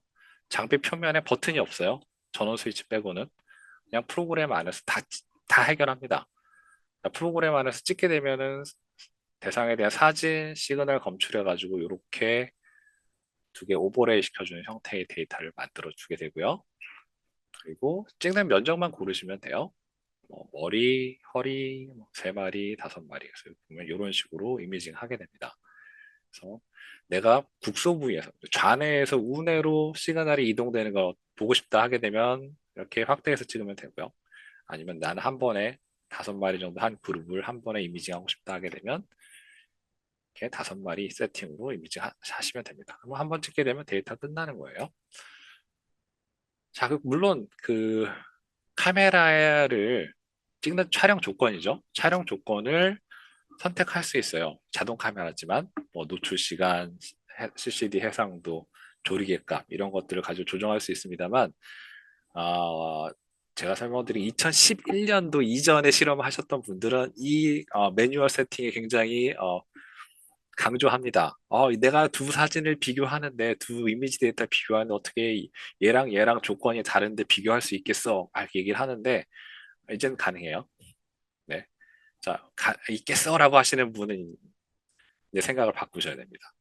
왜냐하면 이런 매뉴얼을 기능이 요즘은 있는 것만 아시지 쓰시진 않으세요. 매뉴얼로 세팅할 수도 있다. 근데 안 쓴다라고 보시면 되고요. 뭘 쓰냐면요. 요즘은 다 위저드죠. 저희도 컴퓨터 프로그램이나 인스톨하거나 아니면은 뭐 사용할 때 다 위저드 사용해가지고 가이드 된 대로 가서 클릭하면 결과가 나와버립니다. 마찬가지예요. 얘도 이미지 위저드란 버튼 클릭하게 되면 발광 이미지 찍을지 형광 이미지 찍을지 가이드가 자동으로 나옵니다. 그래서 클릭하고 쫓아가면은요 스텝 두 번 만에 이미징을 할 수가 있어요. 그래서 이 장비에 대해서 전혀 모르신다 하더라도 한 10분만 보시면 그냥 찍을 수 있겠네 하게 돼요. 자, 형광 같은 경우도요. 관련된 형광 리스트들이 다 안에 내장되어 있기 때문에 그냥 클릭하게 되면 필터가 자동으로 지정이 됩니다. 어렵지가 않아요. 그냥 형광 다의 이름만 알고 실험하러 가셔도 괜찮습니다. 자, 얻어진 데이터는요, 이런 식으로 나와요. 이게 암 전이 모델인데요. 이렇게 이미지를 뭐 편집할 수 있는 기능이 있다. 그리고 이미지를 이제 이미지만 보는 게 아니라 수치화해야 되죠. 수치화해서 볼 수 있는데요. 이 수치들도 예전에는 이미징 조건이 다르게 되면 어떨 땐 더 밝게 찍히고 어떨 땐 또 약하게 찍힙니다. 쉽게 좀 요래요. 동일한 대상인데 내가 왼쪽 거는 노출 시간 2초로 했고 오른쪽 거는 노출 시간 10초로 했습니다. 그러면 당연히 셔터를 오래 여니까 더 진하게 찍히겠죠. 자, 그리고 CCD 센서가 이렇게 포톤을 막 받아들인 개수도 2초 익스포즈 했을 때 5천 개, 얘는 5배 더 오래 익스포즈 했으니까 2만 5천 개로 이렇게 구분이 된단 말이에요. 그러면 동일한 소스인데 이미지가 달라요. 값도 달라요. 그래서 예전에 연구하셨던 분들은 이미징 조건을 바꾸면 안 되는 거예요. 이것 때문에. 자, 그런데 어떤 게 나왔냐면요. 레디언스라고 하는 단위가 나왔습니다. 계산하는 레디언스라는 계산식이 나왔어요. 얘는요, 최종적으로 포톤 퍼 세컨드예요. 초당 나오는 포톤의 개수라는 개념으로 시그널들을 캘리브레이션을 거래요. 자, 그러면 이 4번 LED가 이렇게 이미징 조건을 다르게 찍게 되면 이미지도 다르고 값도 다른데 포톤 퍼 세컨드라는 이 레디언스라고 한 단위를 이용하게 되면 2.82 곱하기 10의 8승으로 값이 동일하게 나옵니다. 자, 여기 사용된 이 4번 LED는요, 미국 표준과학원 같은데요, NIST라는 데서 광원 값이 지정돼서 나와요. 이 4번 LED의 값은 몇이다 라고 지정돼서 나오는 거기 때문에 어떤 조건으로 찍던 얘는 레디언스 값으로 변환했을 때 무조건 값이 같아야 돼요. 자, 이 툴로 캘리브레이션 되어 있는 전 세계의 모든 데이터들은요, 오차 범위가 최대 4%입니다. 최대 4%예요. 그렇게 캘리브레이션이 되어 있어요. 그러니까 플러스 2에서 마이너스 2까지니까요. 최대 4% 값으로 이렇게 캘리브레이션 됐기 때문에 요 단위를 사용해서 데이터를 내게 되면 레프리 분이 악용을 안 하죠. 데이터의 의미를 정확하게 아니까요. 이 친구가 유효하지 않는 값을 가지고 유효하다고 얘기를 하는 건지 아니면 시그널이 약한데 강하다라고 얘기를 하는 건지 이런 것들이 구분이 되는 거예요. 쉽게 객관적으로 시그널의 강, 약, 유효함과 유효하지 않음이 구분이 될 수가 있단 말이에요. 그래서 이걸 어떻게 활용하냐면 이렇게 씁니다. 만약 동일한 대상이에요. 마우스 허벅지의 튜머를 루시퍼라이즈 스테브 캔서 셀로 유도를 했습니다. 그래서 시그널을 이렇게 나오는 걸 봤어요. 그래서 첫날부터 6일까지 찍었는데 이미징 조건이 서로 달라요. 노출 시간, 그 다음에 CCD 레졸루션도 서로 다릅니다. 그래서 찍어놓은 데이터를 봤더니 들쭉날쭉이죠. 물론 이미지 데이터도 마찬가지예요. 이렇게 찍어놓은 데이터를 레디언스라고 하는 요 단위로 캘리브레이션 하면 이미지도 캘리브레이션 되고요. 그 다음에 값 자체도 이렇게 캘리브레이션이 됩니다. 즉 서로 다른 조건으로 찍어놓은 데이터들도 다 비교할 수 있게 바뀌는 거예요. 그러니까 자동 카메라 기능이 나온 이유가 요거 때문에 그래요. 이제는 그냥 제일 최적의 조건을 찾아서 이미징을 하고 그 데이터를 레디언스 단위로 변환시키면 내가 이제 어떤 조건으로 찍었던 관계없이 데이터들을 비교할 수가 있다라고 바뀐 거죠. 그래서 연구자분들이 편해진 겁니다. 내가 굳이 이미징 조건에 매달릴 필요가 없는 거예요. 자, 형광은요, 하나가 더 있죠. 빛이 하나 들어갑니다. 즉, 쏴주는 빛이 있어요. 나오는 빛만 있는 게 아니라 쏴주는 빛이 있습니다.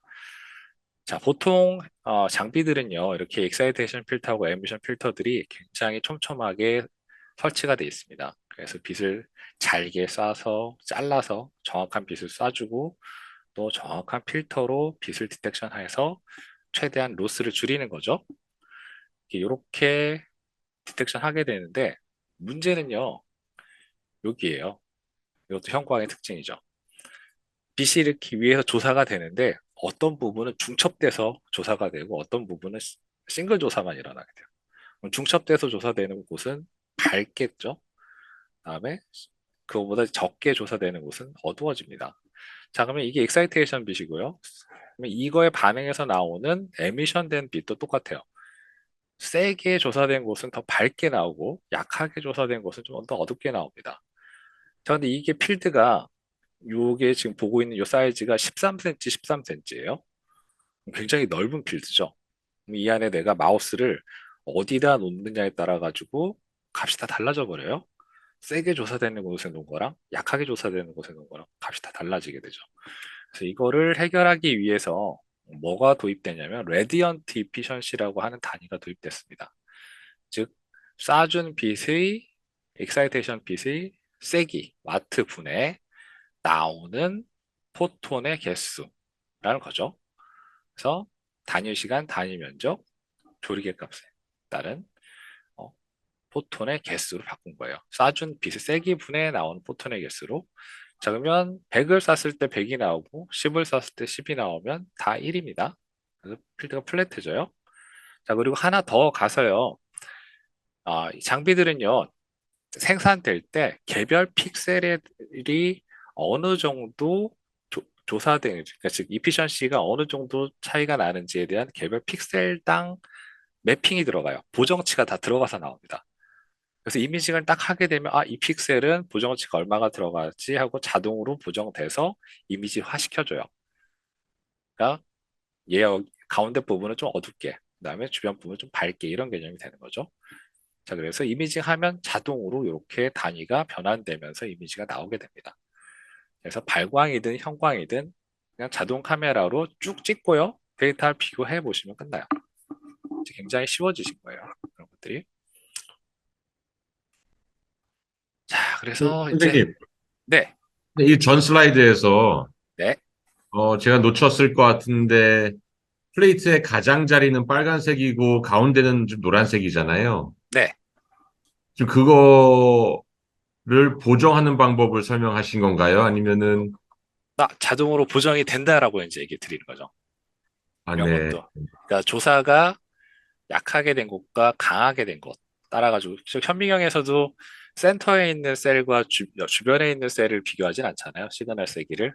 그런 것처럼 가운데 중첩돼서 조사되는 곳은 밝게 보이고 중첩되지 않게 조사되는 곳은 어둡게 보이는데 문제는 얘는 동물 실험용은 필드가 넓기 때문에 이게 객관적으로 값이 내가 동물을 어디다 놓는지에 따라 가지고 값이 다 달라져 버리니까 그걸 보정하기 위해서 이 레디언트 이피션시라고 하는 단위가 자동으로 도입된다. 라는 얘기를 드린 겁니다. 네. 그래서 그러니까 이렇게 찍히더라도 보정이 되니까 그럼 걱정할 필요 없다. 그쵸. 음, 그래서 어디다 마우스를 놓고 이렇게 넓은 데다가 뭐 어디다 마우스를 놓고 하더라도 쉽게 얘기하면 1번 마우스하고 3번 마우스, 5번 마우스 값이 다 동일한 색이라고 하면 동일하게 나온다는 거죠. 네. 혹시 또 질문 있으실까요? 넘어가겠습니다. 옆에 채팅창에는 질문들이 좀 있습니다. 아, 네. 네. 중간중간 해주셔도 되고, 뭐, 끝나고 한꺼번에 해주셔도 될 것 같아요. 네. 제가 그럼 요거는 다 끝나고 나서 하나하나 좀 읽어드리면서 답변을 드리도록 하겠습니다. 네.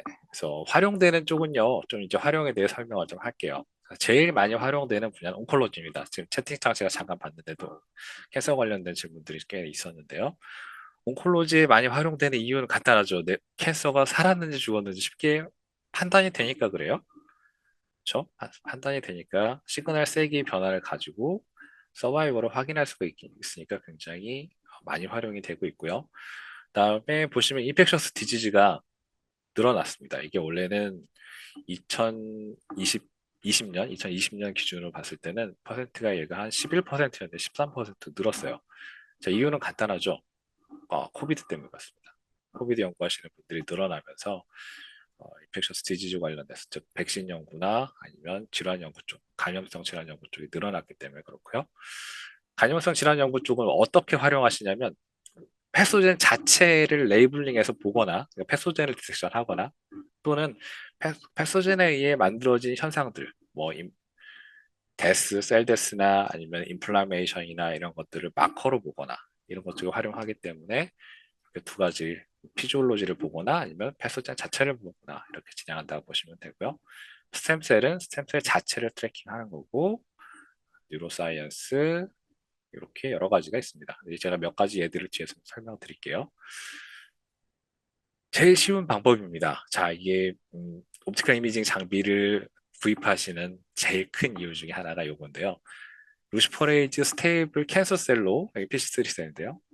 그냥 제노그래프트에서 캔서 모델을 만들고 효능 평가를 하는 거죠. 이게 일반 CRO나 제약회사에서 제일 많이 쓰는 툴이에요. 그래서 효능이 있으면 시그널이 작아질 거고요. 효능이 없으면 시그널이 별 변화가 없겠죠. 근데 이게 이미징 하면 바로 결과가 보이기 때문에 실험이 굉장히 간단합니다. 내가 실험을 6주간 한다 하면 6주 만에 그냥 실험이 끝나버리는 거예요. 더 기다릴 필요가 없는 거예요. 결과 그걸 끝입니다. 자, 또 다른 예는요. 루시퍼레이즈 트랜스제닉 마우스입니다. 마우스 자체가 이제 루시퍼레이즈 진을 가지고 있는데 얘는 보통 재료로 써요. 어, 어떤 재료를 썼냐면 여기는 이제 골수죠.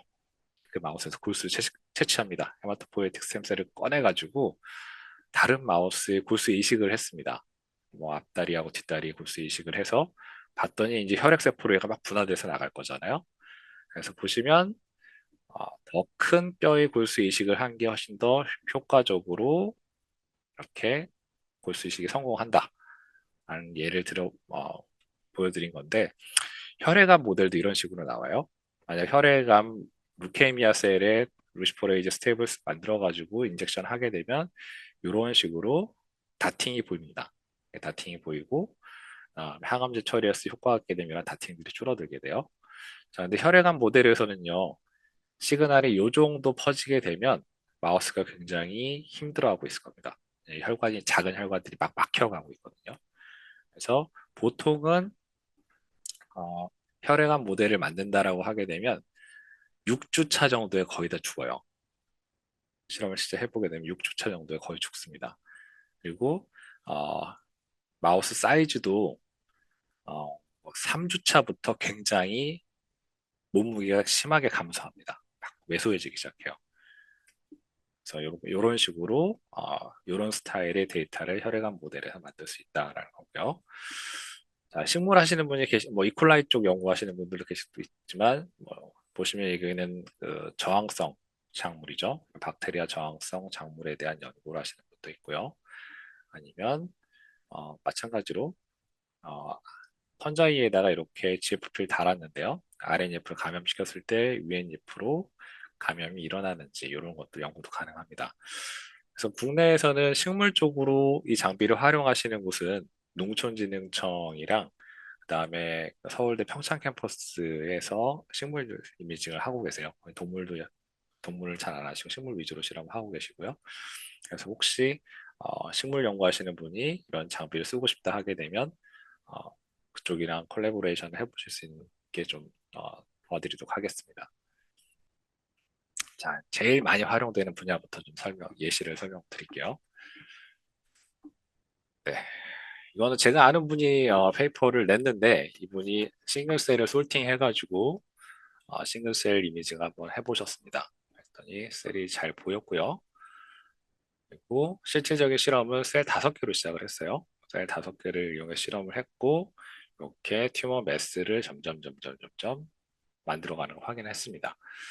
자, 그래서 튜머 매스를 측정한 데이터랑 그 다음에 시그널의 변화를 측정한 데이터랑을 이렇게 확인해 봤더니 자, 매스가 생기기 전에도 이미 시그널은 점점 이렇게 리니어하게 증가하고 있죠. 그렇죠? 눈에 안 보이는 콜로니 안에서도 셀프 리프레이션이 일어나고 있으니까요. 그래서 쭉 리니어하게 가는데 매스 형성되는 걸 보시면 리니어한 요 윈도우가 좀 짧아요. 짧고 익스포넨셜하게 증가하는 기간도 생깁니다. 예, 저도 학위 때 똑같이 겪었던 부분인데요. 아, 매스가 보이네 하고 이제 처리를 시작했는데 3주를 못 버티고 확 커지는 경우를 많이 겪었죠. 그래서 저는 데이터를 사용을 못했습니다. 자, 이런 옵티컬 이미징은요, 처음부터 리니어하게 갈 수 있기 때문에요, 실험을 좀 더 빨리 시작하실 수가 있어요. 그래서 제가 상담할 때도 옵티컬 이미징을 이용해서 하신다고 하게 되면 시작 시간을 한 3주차, 최소한 3주차부터는 실험을 시작하셔서 마무리하시는 게 좋다. 또는 빨리 하시게 되면 모델링이 확인되는 거 2주차 때 모델링 확인하시고 바로 실험 들어가셔도 괜찮다라고 얘기를 합니다. 자, 이유는요. 캔서 매스가 생겼다고 생각하시게 되면 저희가 임상에서 얘기하는 암 구분 있죠? 1기, 2기, 3기, 4기 구분할 때 몇 개가요? 매스가 생겼다고 하게 되면 2기 이상입니다. 2기 이상이에요. 자, 그러면 2기 이상 환자를 가지고 특히 이제 만약에 매스가 좀 더 커졌다고 보게 되면 이제 3기까지 생각할 수 있겠죠. 전이가 되기 직전이니까요. 그러면 2기 이상의 환자, 약 3기 정도 되는 환자에서의 효능 평가를 우리가 한다라고 하게 되면 굉장히 힘든 겁니다. 힘들죠? 왜냐면 매스가 형성되면 안쪽에 마이크로 베슬이 형성이 돼요. 그러면 그 안으로 약물도 잘 안 들어가요. 그렇죠? 그리고 잠깐 예를 들면 카티 셀이 고형하면 별로 효과가 없습니다. 카티가요. 이유가 뭐냐면 안에 T셀이 내부로 뚫고 들어갈 만큼 안에 베슬 사이즈가 크지가 않아요. 그냥 말 그대로 산소와 영양분 정도만 흘러가는 정도지 그 안에 어떤 T셀이 뚫고 지나갈 만큼이 베슬 사이즈가 나오지가 않아요. 그래서 고용암에서 카티 활용이 굉장히 떨어지는 이유가 이겁니다. 자, 그렇다고 하면은요, 내가 처리하는 물질이 셀이다 하게 되면 메스가 생긴 이후에는 효과가 잘 안 보일 거예요. 그렇죠? 못 듣고 들어가니까. 근데 내가 사용하는 물질이 펩타이드나 케미칼이다 하면 메스가 생겨도 효능이 나올 확률이 높습니다. 그렇죠? 자, 그러면 내가 무엇을 보고자 하느냐에 따라 가지고 실험 시작하는 타이밍을 잘 정하셔야 되는 거예요. 내가 뭘 인젝션해서 효과를 보고자 하는지에 따라서 셀인데 메스가 생성된 다음에 넣으면 겉에만 공격하는 거예요. 그렇죠?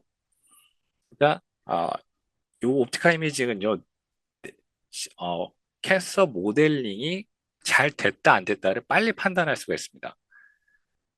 왜냐하면 어제보다 오늘 시그널이 증가했고 내일도 시그널이 증가했다면 캔서가 잘 자라고 있는 거예요. 그러면 실험을 바로 시작할 수가 있는 거예요.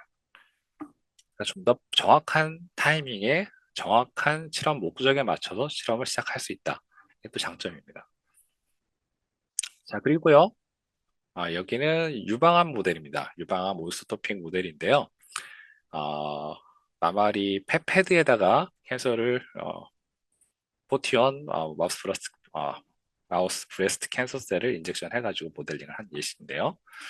이렇게 프라이머리 튜머에서 이렇게 림프절을 따라가지고 전이가 된 걸 확인할 수가 있습니다.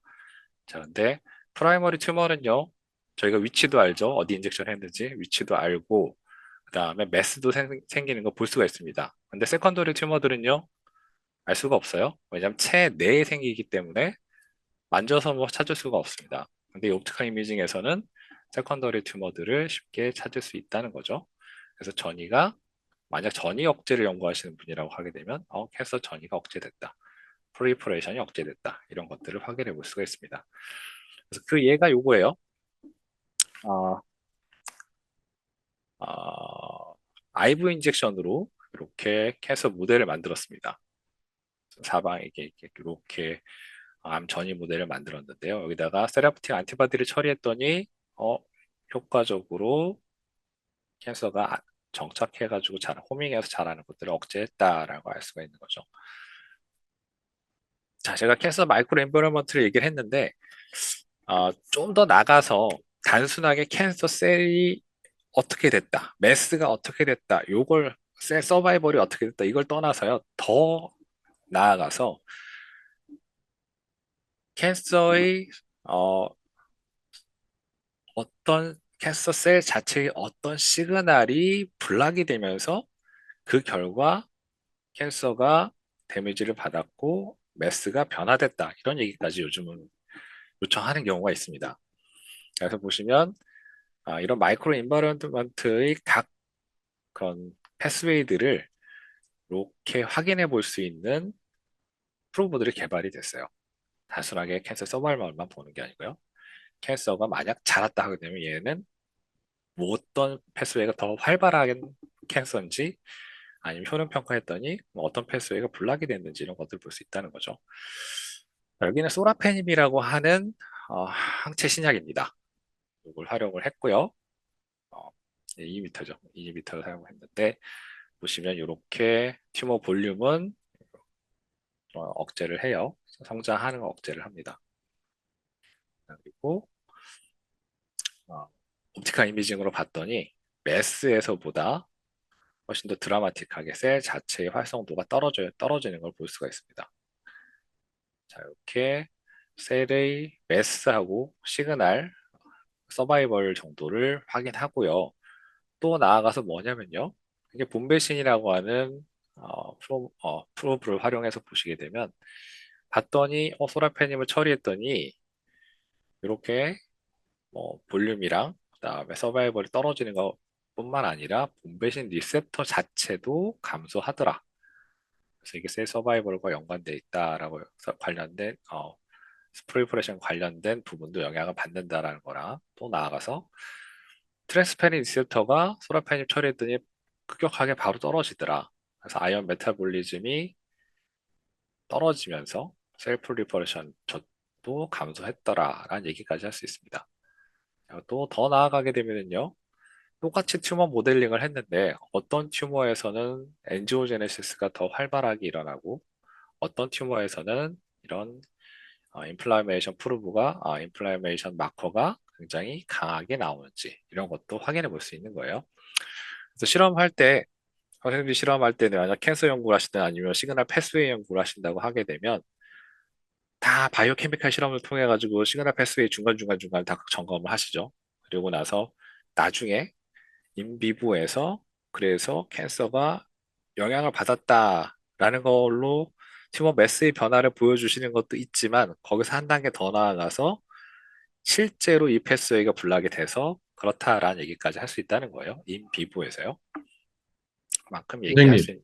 네, 요 관심 있는 학생들이 좀 있을 것 같은데, 저도 처음 듣는 얘기인데, 네, 우리가 파이어플라이를 스테이블하게 만든 세포를 집어넣으면 이제 루시페린으로 지금 이미징을 할 수 있는데, 네. 또 안지오제네시스나 카텝신 액티비티 이것도 뭔가로 스테이블 셀을 만들고 해야 되는 건가요? 아니면 그냥 루시퍼레이즈 스테이블 셀에다 다른 루시페린 말고 다른 걸 지금 뿌려준다는 얘기인가요?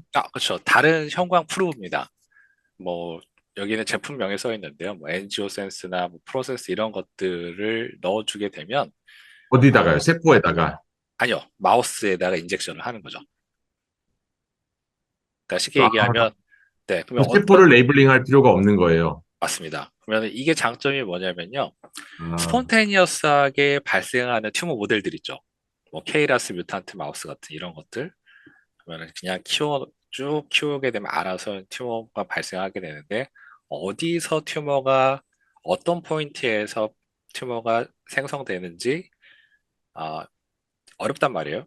대체로 다 세크리파이스 해가지고 열어서 버딩된 걸 확인하는 정도의 실험을 진행하는데 이런 프로브들을 이용하게 되면요. 캔서 마커, 특히 MMP 같은 그런 캔서 마커를 디텍션하는 형광 프로브를 사용하게 되면 어떤 포인트에서 마우스에서 이렇게 형광 시그널들이 둥글둥글하게 나오는 것들을 확인할 수가 있습니다. 그러면 그 부위에서 캔서가 만들어지고 있다는 거죠. 그러면 그러니까 제노그래프트, 그러니까 저희가 세포를 집어넣어서 암을 만들었을 때야 저희가 세포를 레이블링 하지만 네, 그 말씀하신 것처럼 트랜스제닉 마우스고 스폰테니어스 그냥 쥐에서 생긴 자발적인 암 같은 경우는 이런 방법으로 추적할 수 있다는 뜻인 맞습니다. 거죠. 그쵸. 맞습니다. 그래서 결국은 뭐 캔서를 유도한 일반 마우스에서도 캔서가 발생되는 정도를 확인해 볼 수 있다는 거죠. 그러니까 뭐 이런 실험들 많이 예전에 같은 경우 막 콘크리트를 이용해서 피부에서 피부암을 유도한다거나 이런 것들 실험을 진행했을 때도 옛날에는 이렇게 매스를 봐야 됐는데 이제는 시그널로 확인이 가능하다는 겁니다. 그러니까 만약에 내가 하는 실험이 어떤 모델 마우스에서 캔서에 관련된 연구를 하는데 매번 얘를 열어서 볼 수밖에 없다. 그게 아니라 이렇게 처리했었을 때 이런 뮤탄트 가지고 있는 셀이나 아니면 뮤탄트 마우스가 저항성이 있다 이런 걸 보여주고 싶어 한다면 이런 프로브들을 이용해서 이렇게 타임 코스로 쭉 실험해 볼 수 있다는 거죠. 롱지튜드라는 데이터를 만들어내 볼 수 있다는 겁니다. 그래서 이제는 굳이 재료를 만들기 위해 노력을 안 해도 되고요. 그냥 어떤 프로브를 넣었을 때 내가 원하는 걸 볼 수 있느냐 없느냐를 서치해 보면 쉽게 결정할 수 있다는 거죠. 네, 또 다음 넘어가겠습니다. 자, 이제 스템셀은요, 간단합니다. 뭐, 내가 넣어준 스템셀이 살았는지, 죽었는지, 어디로 갔는지, 어디로 가서 원하는 타겟으로 잘 프로리퍼레이션해서 큐어하는 펑션을 잘 했는지, 아니면 스템셀 자체의 기능을 잘 발현하고 있는지 확인하는 거죠. 제일 중요한 건 결국 레이블링입니다. 스템셀은 레이블링이에요. 제일 쉬운 방법은 아까 말씀드린 트랜스제닉 마우스에서 뺐으면 돼요. 꺼냈으면 프라이머리 스템셀을 꺼내 쓰는 방법이 있고요. 두 번째는 셀 멤브레인을 레이블링 해가지고 셀 트래킹하는 방법이 있습니다. 그리고 세 번째는요, 뭐 렌티바이러스 같은 걸 이용해가지고 루시퍼레이즈 진을 넣어주는 거죠. 그래서 트래킹을 해보는 방법입니다. 좀 재밌는 실험을 잠깐 소개해드리면, 얘는 아까 요 제로원 마우스에서 꺼낸 거예요. 루시퍼레이즈 트랜스제닉 마우스에서 아, 판크레아틱 스템셀을 꺼냈습니다. 그래가지고 키드니 레날, 요 작은 틈에다가 인젝션을 했어요. 그래서 봤더니만은 이렇게 자랍니다. 자랐어요. 그리고 나서 혈당을 측정했더니 이 마우스의 혈당이 떨어집니다. 얘는 원래 혈당이 높은 마우스인데요. 혈당이 떨어지는 걸 봤어요. 왜냐? 판크레아틱 스템셀이 인슐린을 만드니까요. 자, 그리고 난 다음에 이 키드니를 제거했습니다. 홍파 제거를 했죠. 그랬더니 다시 혈당이 올라가는 걸 볼 수가 있습니다. 즉, 스템셀이 본연의 기능을 잘 가지고 어, 이런 인슐린 분비 같은 기능을 잘 한다는 거죠. 그래서 이 초창기에 2011년 논문인데 스템셀들이 기능들을 확인할 때 프라이머리 기능들을 잘 다른 곳에서 다른 장기에서 자라도 잘 유지하더라라는 내용이고요. 이게 iPS 셀이 한참 유행일 때 나왔던 논문인데요. 이면 디피션시 마우스하고 일반 이면 컴퓨턴트 마우스에서 둘 다 하트 스트로크를 유도했습니다. 혈관을 이렇게 막았다가 풀어가지고 하트 스트로크를 유도를 했는데요. 그리고 나서 등에다가 IPS 셀을 인젝션을 했어요. 그랬더니 얘가 쭉 데미지가 일어난 심장 부분으로 가서 자랐죠. 그래서 큐어를 했습니다. 자, 근데 이뮨 디피션시 마우스에서는 이 IPS 셀이 프롤리퍼레이션을 멈추지 않고 계속 자라서 튜머로 바뀌어버렸습니다. 근데 일반 마우스에서는 잘 조절이 돼서 사라졌죠. 그래서 이렇게 IPS3 조절에 대한 연구도 예전에 진행을 했고요. 뉴로로지컬 디지즈 쪽의 활용은요, 제일 쉬운 방법은 뇌종양 모델이었습니다. 첫 번째 검증하는 케이스인데, U87MG 요 셀을 루시퍼레이즈 스테이블 셀을 이용해서 뉴로블라스토마를 유도했고, 브레인에서 시그널이 나오는 거 봤고요. 그리고 MRI 찍었더니 이렇게 메스도 같이 확인을 했습니다. 그리고 엔지오제네시스 이니비터를 처리해서 봤더니 시그널도 감소하고 실제 메스도 감소하더라. 그래서 시그널과 메스가 실제 코릴레이션 있게 작용한다라는 것들을 확인했었죠. 자, 요거는 좀 잠깐 설명드리고 싶은 건데요. 아, 아마 신경질환 쪽 연구하시는 분들이 계실 수도 있어요. 그러니까 뉴로 디제너러티브 디지즈죠. 퇴행성 신경질환 연구하시는 분들 중에 뭐 알츠하이머나 파킨슨이나 아니면 뭐 ALS나 이런 것들을 연구하시는 분들이 있을 겁니다. 자, 그런 분들은 제일 보고 싶어 하는 게 뭐냐면 인피부에서 실제 신경 CNS가 데미지가 일어나고 있는 거를 눈으로 보면 제일 좋아요. 주차별로. 내가 뭘 처리했었을 때 이 신경 데미지가 적게 일어나고 있는 이히비션이 되고 있어. 그래서 서바이벌이 늘어나거나 아니면 증상이 더 완화되거나 이런 것들이요. 물론 마우스에서 증상 완화가 뭐 엄청나 드라마틱하게 잘 일어나지는 않습니다. 실제 실험해보면 저도 저희 랩에서 ALS를 해봐서 봤는데요. 하지만 이러한 것들이 눈으로 보이게 된다면 그다음 그것들이 이제 내가 예상한 것처럼 이 시그널 변화가 예상한 대로 뭐 따라온다면 굉장히 재밌을 겁니다. 또 데이터가 굉장히 또 신뢰성 있게 될 거고요. 자, 그것 중에 첫 번째 나왔던 예시예요. 이게 THK265라고 하는 형광 프로브인데 뉴로널 데미지를 디텍션하는 프로브입니다. BBB를 투과해서 실제 CNS에서의 데미지가 어떻게 일어나고 있는지 따라가지고 시그널 세게 나오고 안 나오고 약하게 나오고 이런 것들을 보여주는데요. 그래서 A베타 트랜스제닉 마우스에서 보시게 되면 이 프로브를 인젝션 하게 되면 시그널이 더 강하게 나옵니다. 와일드 타입과 비교해서 구분이 되죠. 그리고 에이징이 더 된 마우스에서 시간이 더 오래 유지가 되는 걸 볼 수가 있었어요. 그래서 이걸 가지고 A베타에 의한 뉴로널 데미지를 시각화할 수 있다. 인 피부에서 시각화할 수 있다. 라게 됐고요. 또 하나 좀 재료 마우스입니다. 얘는 좀 재밌는 마우스인데요. 어, 에스트로사이트의 GFAP 프로모터에다 루시퍼레이즈를 달아놓은 거예요. 자, 이게 에스트로사이트는 CNS에 문제가 생기면 얘가 액티베이션이 되죠. 셀이 액티베이션이 되죠. 이뮨셀 비슷하게 활성화가 돼요. 그때 같이 마커로 활성화 마커로 나오는 게 GFAP인데 여기 루시퍼레이즈를 달았습니다. 그러면 마우스에 A베타를 브레인에 직접 인젝션 했더니 이렇게 시그널이 증가했어요. A베타 자체가 마우스 브레인에 대한 데미지를 유도하는데 작용한다라는 예시를 보여주고 있고요. 또 다른 케이스인데요. 뭐 얘는 멀티플 스크레소시스입니다. 멀티플 스크레소시스인데 이거 연구하시는 분들도 꽤 있더라고요. 아, 보시면 얘는 SB에다가 룩을 달았습니다. SB가 인덕션 될 때 루시퍼레이즈 아까 GFAP처럼 마찬가지고요. 그래서 TGF 베타 시그널 염증에 의한 TGF 베타 시그널링이 가동되게 되면 액티베이션 되게 되면 이게 루시퍼레이즈 진 인덕션 되면서 시그널을 보여주는 건데 이런 식으로 데미지가 오게 되면 시그널이 쭉 증가하는 걸 볼 수가 있습니다. 그래서 신경질환, 퇴행성 신경질환이나 염증질환 같은 경우는 이런 프로브나 모델 마우스를 이용해서 실험하는 경우가 많고요. 특히 이 모델 마우스를 A베타 트랜스제닉이나 또는 파킨슨 모델 마우스, ALS 모델 마우스하고 크로스 브리딩을 하게 되면은요, 질환이 진행되면 에이징이 돼 감에 따라서 자연스럽게 뉴로널 데미지가 증가하는 걸 눈으로 볼 수가 있습니다. 시그널로. 그래서 거기다가 약물을 처리해가지고 이니비션을 볼 수가 있어요. 그래서 어, 그 대형 CRO, 국내는 아니고요.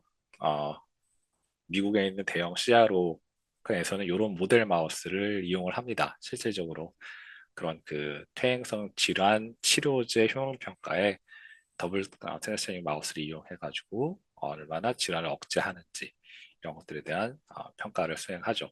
억제하는 거지 치료하지는 못해요. 결과들이. 자, 인펙셔스 디지즈 쪽에 활용된 얘는요. 여기는 박테리아 루시포레이즈를 사용하는 겁니다. 박테리아 자체에다 박테리아 루시포레이즈를 넣어서 박테리아를 이미징한 거죠. 그래서 브레인 자체에다가 이렇게 박테리아를 인펙션 시켰을 때 이렇게 점점 박테리아 프롤리퍼레이션이 돼서 마우스가 죽었고요. 또 이 마우스는 뭐냐면 아까 그 GFAP 마우스예요. 그래서 신경계통에 문제가 생기게 되면 시그널이 점점 증가하다가 죽게 되는 거죠. 그래서 이 마우스를 항생제 처리를 했습니다. 이렇게 이틀째 항생제 처리했더니 이틀, 없어졌죠. 박테리아는 다 사라졌어요. 근데 보시면 여전히 뉴로널 데미지 시그널은 유지가 되고 있습니다. 물론 더 증가하지는 않았지만. 그래서 제가 요거 발표할 때마다 말씀드려요. 만약에 감염성 질환이다 하면 약을 빨리 드세요라고 얘기를 합니다. 그게 유리합니다라고. 자, 그래서 이 브레인을 꺼내봤습니다. 브레인을 꺼내봤더니 이렇게 브레인의 각 부분에 박테리아 감염된 것들을 이미징화할 수가 있고요. 그다음에 이런 박테리아 감염에 의해 실제 브레인 데미지가 어느 부분에서 활발하게 일어나고 있는지 이렇게 같이 볼 수가 있습니다. 자, 조금 더 설명나면 자, 이게 인플라메이션 프로브를 활용한 예시예요. 인플라메이션 프로브 활용한 예시인데 마크로파지 프로브랑 그 다음에 염증 프로브를 둘 다 활용한 케이스입니다. 그래서 한쪽 발에다가 이렇게 관절염을 유도했죠. 발바닥에 염증을 유도했습니다. 그래서 봤더니 마크로파지가 더 많이 와서 모이고 있고 그다음에 염증도 활발하게 일어나고 있습니다. 그래서 이렇게 나중에 여기 조직 샘플링해서 보게 되면 안쪽에 마크로파지가 많이 인필트레이션 되어 있는 걸 볼 수가 있습니다. 자, 그리고요 또 다른 예는요. 아까 그 GFAP 마우스에다가 브레인 스트로크를 합니다. 이제 머리로 가는 혈관을 막았다가 풀어주게 되면 어, 이스키미아에 의해 이렇게 브레인 데미지가 나오게 되죠. 이렇게 브레인 데미지를 받은 마우스의 브레인을 꺼내서 바로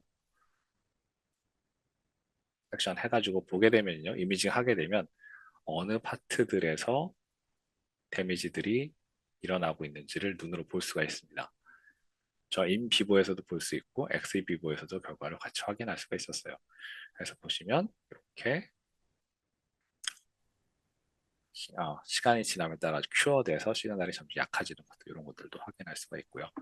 이런 것처럼 염증 쪽 연구하시는 분들도 모델을 사용하시거나 프로브를 이용하시게 되면 그냥 마우스에서 내가 그냥 질환 모델 마우스 만든 것에서 결과를 볼 수가 있다는 거고요. 지금 사람 선생님, 그 네, 면역하는 학생들도 되게 많을 것 같은데, 네, 제가 알기로는 매크로페이지나 이런 T셀 뭐 이런 세포들은 스테이블 뭐 발현시키기가 되게 어렵다고 알고 있거든요. 맞습니다. 막 바이러스 집어넣고 하면 다 액티베이션 되고 뭐 그래서 그렇죠. 그 어떻게 이미징을 는 거죠? 아까 저 매크로페이지도 그렇고 그 아, 루시퍼레이즈 스테이블 셀을 만들어야 만들어야 되나요? 아니면 아, 아니요, 요거는 여기 보시면 마크로파지 같은 경우는 여기 모노클로널 안티바디를 이용을 했어요. CD11B, 그러니까 마크로파지에 이제 발현되는 그런 그 파트 이런 디텍션 할 수 있는 모노클로널 안티바디를 APC에 붙여가지고 만들어서 이미징을 한 거고요. 그럼 그냥 IP 인젝션 하면은 마이크로페이지에 가서 붙어서 이미징이 된다는 뜻인가요? 그렇죠. 네, 음. 여기서 사용되는 프로브들은 다 IV 인젝션입니다. IV 인젝션을 해서 일정 시간 지나게 되면 자연스럽게 가서 그 타겟하는 셀이나 리전에 가서 어큐뮬레이션이 되는 그런 형태의 프로브라서 쉽게 보실 수 있습니다. 그러니까 이게 뭐 특별한 기술이 아니고요. 검색해 보시게 되면 구글에서 검색해 보시게 되면 제품들이 굉장히 많이 나와 있습니다. 그러니까 어, 쉽게 얘기하면 지금까지 다 뭐 어떤 레이블링이나 어떤 그 뭐 스테이블이나 이런 게 있어야지만 이미징을 했다라는 게 아니라 그런 거 없어도 스폰테니어스한 그런 것들도 이제는 다 볼 수 있다. 어떤 피지올로지도 볼 수 있다. 이렇게 이해하시면 좋을 것 같습니다. 네. 그러니까 어떤 레이블링된 세포, 그쵸. 그렇겠네요. 그냥 인비보의 세포들을 보려면 요런 특별한 항체들 집어넣고 그냥 이미징 찍으면 끝이다. 네네. 이거네요. 그렇죠. 그래서 많이 간단해졌습니다. 그러니까 이제 옵티컬 이미징 자체가 어떤 특수한 어떤 테크닉이라기보다는 내가 랩에서 활용할 수 있는 여러 툴 중에 하나 네, 그렇게 바뀌어가고 있는 상황입니다. 네. 그리고 뒤쪽에 이제 진 세라피 쪽을 좀 설명을 드릴게요. 얘도 좀 재밌는데요. 제가 왜 진 세라피 파트를 좀 설명드리냐면 이게 실제적으로 임상에 지금 적용이 됐고 제품이 국내에도 판매가 되고 있습니다. 근데 이게 왜 중요하냐면 얘는 SMA 환자예요. SMA 환자의 환자 모델이죠. 마우스 모델인데 저희 진 세라피 하게 되면은 대부분 뭐 유전자 치환 이렇게 생각을 많이 하셨습니다만 요즘 개념이 좀 달라졌습니다. 그냥 어, 정상 유전자를 뮤탄트 뭐 쉽게 얘기하면 딜리션이 되거나 기능을 못하는 어, 유전자 옆에서 같이 발현되게끔 정상적인 프로테인이 같이 발현되게끔 상보적으로 어, 상부적으로 보완해서 질환이 발생되는 걸 좀 억제한다. 이런 개념으로 좀 바뀌었어요. 그래서 여기서 보시게 되면은 이런 그 SMA 모델 마우스에다가 마우스 이제 그 태반이죠. 태반에다가 어, 정상적인 진을 발현하는 유전자가 같이 발현되게끔 만들었습니다. 이제 그 딜리버리를 했어요. 진 딜리버리를 했어요. 그럼 얘는 정상적인 유전자와 그 다음에 질환, 그러니까 기능을 못하는 유전자, 변이 유전자를 같이 발현하는 애죠. 근데 정상적인 유전자가 변이 유전자의 기능을 어, 보완해주기 때문에 이렇게 SMA 모델, 드워프식으로 굉장히 작게 나가야 될 애가 정상적으로 태어납니다. 정상적으로 태어나서 자라게 돼요. 자, 근데 이 얘기를 제가 왜 하냐면 한국 전 세계적으로 10만 명당 한 명이 한 명의 태아가요. 실제적으로 한 명의 태아가 이 질환에 걸려 있습니다. 한국에서도요. 그래서 거의 죽었어요. 태어난 지 얼마 안 돼서 거의 죽었습니다. 그래서 이 병을 치료할 수 있는 방법이 그동안 없었죠. 근데 유전자 어, 치료제가 나온 게 SMA 치료제가 나왔습니다. 근데 이게 이제 어린이를 대상으로만 일단 먼저 나왔어요. 근데 이게 퇴행성 질환으로 어른한테도 노인한테도 많이 일어나는 질환이에요. 이게. 근데 노인한테 그러니까 성인한테 치료 할 수 있는 방법은 아직 안 나왔고요. 근데 어린 아이한테는 치료할 방법이 나왔는데 어, 주사제가 나왔습니다. 주사제가 출시가 됐는데 1회 인젝션으로 질환을 많이 개선시키는 주사제가 나왔어요. 쉽게 얘기하면은 죽을 애가 살아난 거죠. 죽을 애가 살아났습니다. 살아서 물론 몸이 좀 불편한 상태로 살게 되지만 쭉 성인까지 자랄 수 있게끔 하는 기회가 생겼습니다. 그 사람을 살리는 방법이 나온 거예요. 그래서 이게 1회 주사에 50억이에요. 1회 주사에 50억이고 5회 주사에 뭐가 1회 주사로 끝나는 게 있고 5회 주사를 맞아야 되는 경우 있는데 5회 주사 같은 경우는 회당 뭐 12억, 20억 이랬습니다. 자, 근데 이게 제가 왜 얘기 드리냐면 국내에 올해부터 이게 의료보험이 적용이 됐습니다. 이게요. 그래서 혹시 물론 이제 병원에서 안내하겠지만 SMA 관련돼서 태아가 이런 질환을 갖게 태어났을 때 이제 살 수 있는 방법이 생겼다는 거예요. 더 저렴하게. 그럼 진 세라피라는 게 이제 진짜 왔다는 겁니다. 우리한테 가까이 왔다는 거예요. 그래서 연구하시는 분들이 좀 더 힘내주시면 더 좋은 치료제들이 나오지 않을까 싶습니다. 그래서 이렇게 이미징을 통해 가지고 진이 발현되는 걸 볼 수가 있습니다. 내가 넣어준 진에 뭐 쉽게 얘기하면 캐리어에다가 같이 루시퍼레이즈 진을 달아 놓는다, 아니면 형광 프로테인을 달아 놓는다 하게 되면 리포터로서 그 진이 거기에 발현이 됐다라는 걸 눈으로 확인할 수가 있다는 거예요. 인비보에서요. 그래서 이런 것들 중에 뭐 여러 가지 딜리버리 시스템 연구를 많이 합니다. 국내는 실제 질환에 대한 진 세라피 타겟에 대한 연구는 제가 좀 잘 못 찾았고요. 대부분 바이오텍 회사에서는 이게 진 딜리버리 셔틀이나 아니면은 딜리버리 그런 그런 시스템들이죠. 뭐 바이러스를 이용하거나 아니면 여기 보시는 건 실리카를 이용하거나 이런 그런 셔틀 시스템에 좀 많이 집중돼 있어요.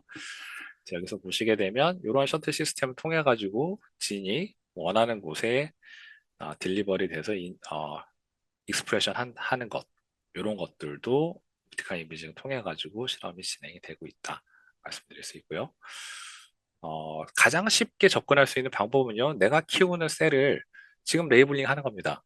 그냥 셀을 바로 떼서 레이블링 해서 바로 인젝션 하는 거예요.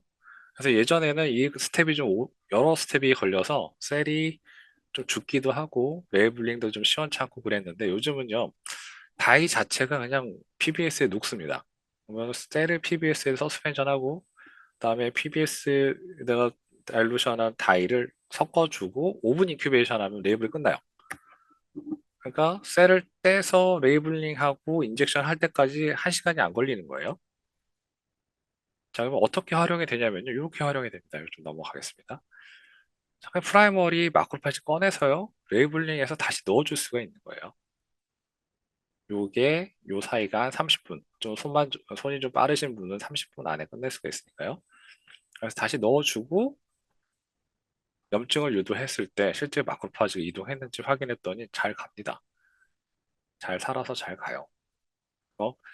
활용이 굉장히 좋죠. 뭐 방금 보신 것처럼 프라이머리 셀을 이용하시는 방법도 있고 아니면 내가 컬처한 셀을 바로 레이블링 해가지고 넣었을 때 타겟 리전으로 가는 거 볼 수도 있고 아니면 세라피틱 셀을 만드셨다면 그것도 그냥 바로 레이블링해서 모델 마우스에서 질환 모델 마우스에 넣어줬을 때 거기에 가는 걸 볼 수가 있는 거예요. 그러니까 쉽게 얘기하면 그냥 앞에 현미경이나 바이오케미컬한 데이터를 쫙 가던 것에서 마지막에 피지올로지에다가 실제 인비부 데이터가 들어갈 수가 있다는 거죠. 즉 페이퍼를 마무리할 수 있는 데이터를 쉽게 만드실 수 있다는 거예요. 그러니까 어렵게 생각하시지 마시라는 거죠. 이건 이제 그런 레이블링 툴이 굉장히 사용이 쉽게 바뀌었기 때문에 그러니까 단순하게 셀에서 끝내지 마시고요. 동물 실험 한번 해보시는 것도 추천을 드려요. 이거 잠깐 위로 한번 가보시면 네. 이거 제가 너무 놀라워서 그런데 이거 그냥 세포 막을 스테이닝 한 거였나요? 맞습니다. 밀키드 바이레이어를 레이블링 하는 겁니다.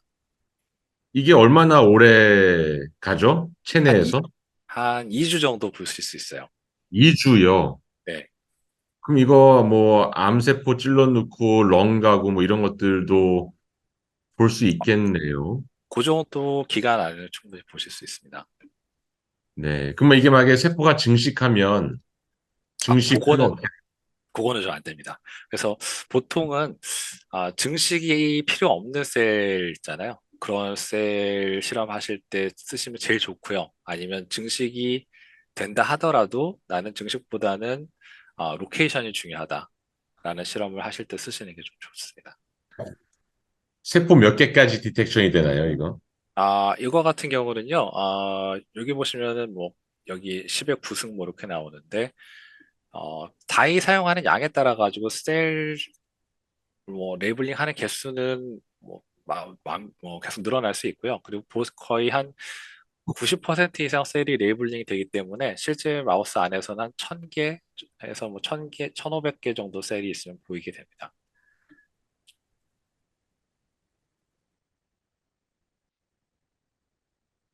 네. 그래서 이렇게 쉽게 실험해 보실 수 있는 방법이 있다라고 말씀드리고요. 자, 다음 이야기는요. 이 옵티컬 이미징이 그냥 단순하게 옵티컬 이미징으로 끝나는 게 아니고요. 다른 이미징 기법들이랑 같이 활용이 되는 예를 좀 설명드리고 마무리하겠습니다. 네. 2D 이미징의 장점은 빨리 찍을 수 있다는 게 장점인데 단점은 이렇게 오역된 이미지 데이터를 얻을 수 있다라는 거 말씀드릴 수 있어요. 그래서 얘는 폐에서 나온 시그널이 나온다라고 보실 수 있지만 실제 3D 이미징을 해보게 되면 이렇게 한 가운데서 시그널이 하나만 나오는 경우입니다. 그래서 요거는 실제 마우스에서는 잘 일어나지는 않아요. 근데 이렇게 3D 이미징이랑 2D 이미징이랑 이런 식으로 차이가 있다라는 거고요. 실질적으로 2D 이미징에서 제일 많이 나오는 실수는 지금 보여드린 예시입니다. 뭐냐면 뇌종양 모델 마우스를 만들었는데 내가 인젝션한 곳 말고 세컨더리 튜머가 생겼어요. 근데 세컨더리 튜머 시그널이 더 강하게 보이는 경우입니다. 자, 그래서 3D 데이터를 봤더니 프라이머리 튜머가 더 뎁스가 깊어요. 즉 쉽게 얘기하면 스컬에서 더 깊이가 깊습니다. 그리고 세컨더리 튜머가 스컬에 더 가까워요. 그래서 옵티컬 이미징은 뎁스에 굉장히 영향을 많이 받습니다. 시그널이 강해도 더 깊은 곳에 있게 되면 평면 이미징 했었을 때 시그널이 더 약하게 보일 수가 있어요. 방금 보신 것처럼. 그래서 3D 이미징으로 보게 되면 실제 데이터는 프라이머리 튜머가 더 강하고 세컨더리 튜머는 약한 이런 것들을 제대로 확인하실 수가 있죠. 자, 그래서 이런 데이터에 CT 데이터를 같이 머지시키게 되면 네, 이런 좀 재밌는 이미지들을 만들 수가 있습니다. 좀 더 많은 이야기를 할 수가 있는데요. 암 전이 모델에서 실제적으로 이런 스팟들, 암 전이 스팟들이 어느 부위로 갔는지 봤더니 이렇게 관절 부위에 전이가 된 것들을 확인하고 실제 관절을 이미징 했더니 관절 손상도 같이 일어나고 있다. 무릎 전이가 일어난 것들은 관절 손상도 같이 유도가 된다라는 것도 확인할 수 있고요. 또 이거는 폐암 모델입니다. 폐암 모델에서 폐에서 이렇게 옵티컬 시그널이 증가하고 그거에 반대로 폐의 형태가 점점 망가져가는 것, 폐의 부피가 점점 감소해가는 것들 이렇게 실험을 해볼 수 있는 거죠. 그래서 단순하게 평면만 보이는 게 아니라 이제 입체적으로 아나토미컬한 데이터랑 같이 보여주게 되는 거예요. 그래서 뇌종양 모델 마우스도 이런 식으로 종양이 잘 원하는 위치에 형성이 됐다. 이런 것도 확인할 수 있고요. 그다음에 아까 제가 잠깐 설명드렸던 형광 프로브들이요. 그걸 활용한 예시입니다. 그래서 여기 보시면 루시퍼레이즈 스테이블 캔서 셀로 마우스 1, 2, 3번에다가 이렇게 다 튜머를 유도를 했어요. 그래서 발광 이미지, 3차원 이미지를 찍어보게 되면 이런 식으로 어디 튜머가 로케이션 돼 있는지 확인할 수 있고요.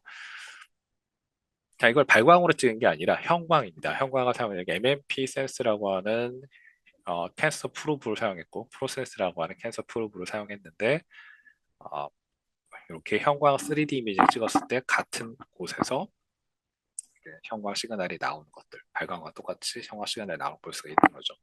자, 이걸 이용하게 되면 결국은 스폰테니어스한 캔서, 아니 스폰테니어스하게 발생하는 여러 피지올로지들을 프로브들을 잘 쓰게 되면 제대로 잘 디텍션 해볼 수 있다는 겁니다. 3D 이미지도 있다.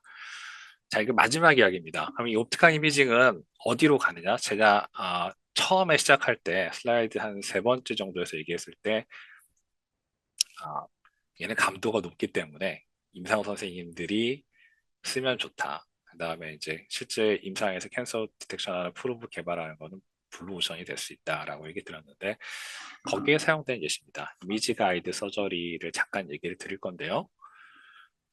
자, 보시면요.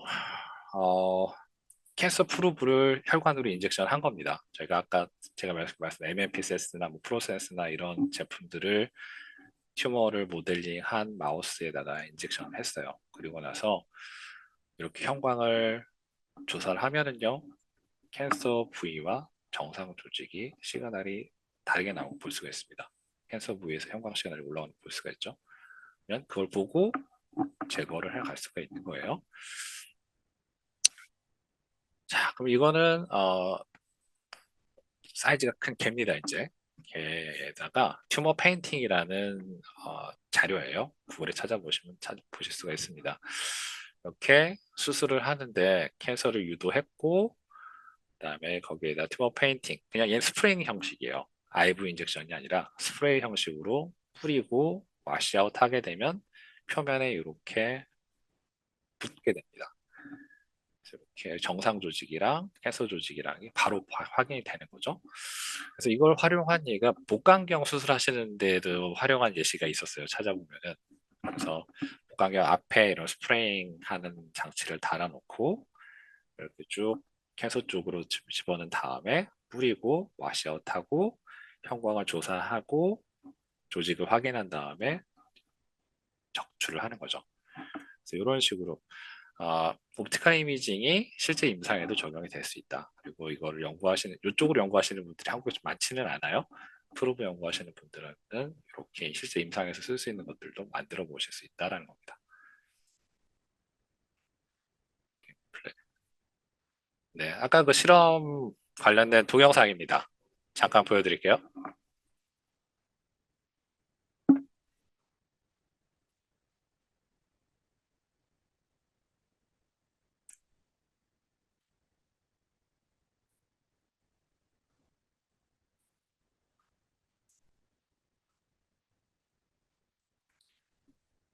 자, 이거는 이제 프로토타입이에요. 프로토타입 장비들은 이런 식으로 시작을 했습니다. 국내에도 이렇게 수술을 한 케이스가 있어요. 실제 임상에서도요.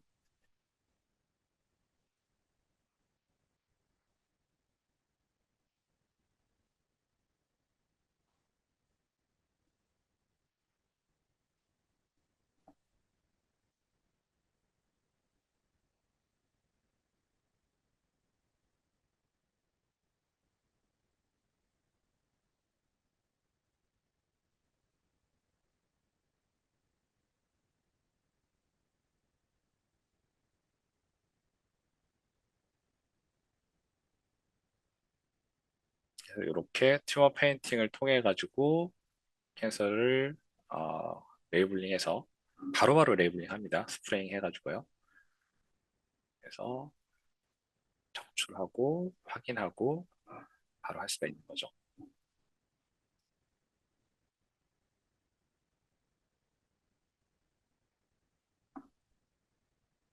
네.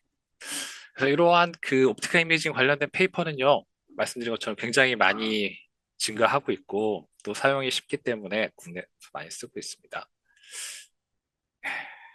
제 발표는 여기까지 마치도록 하겠습니다.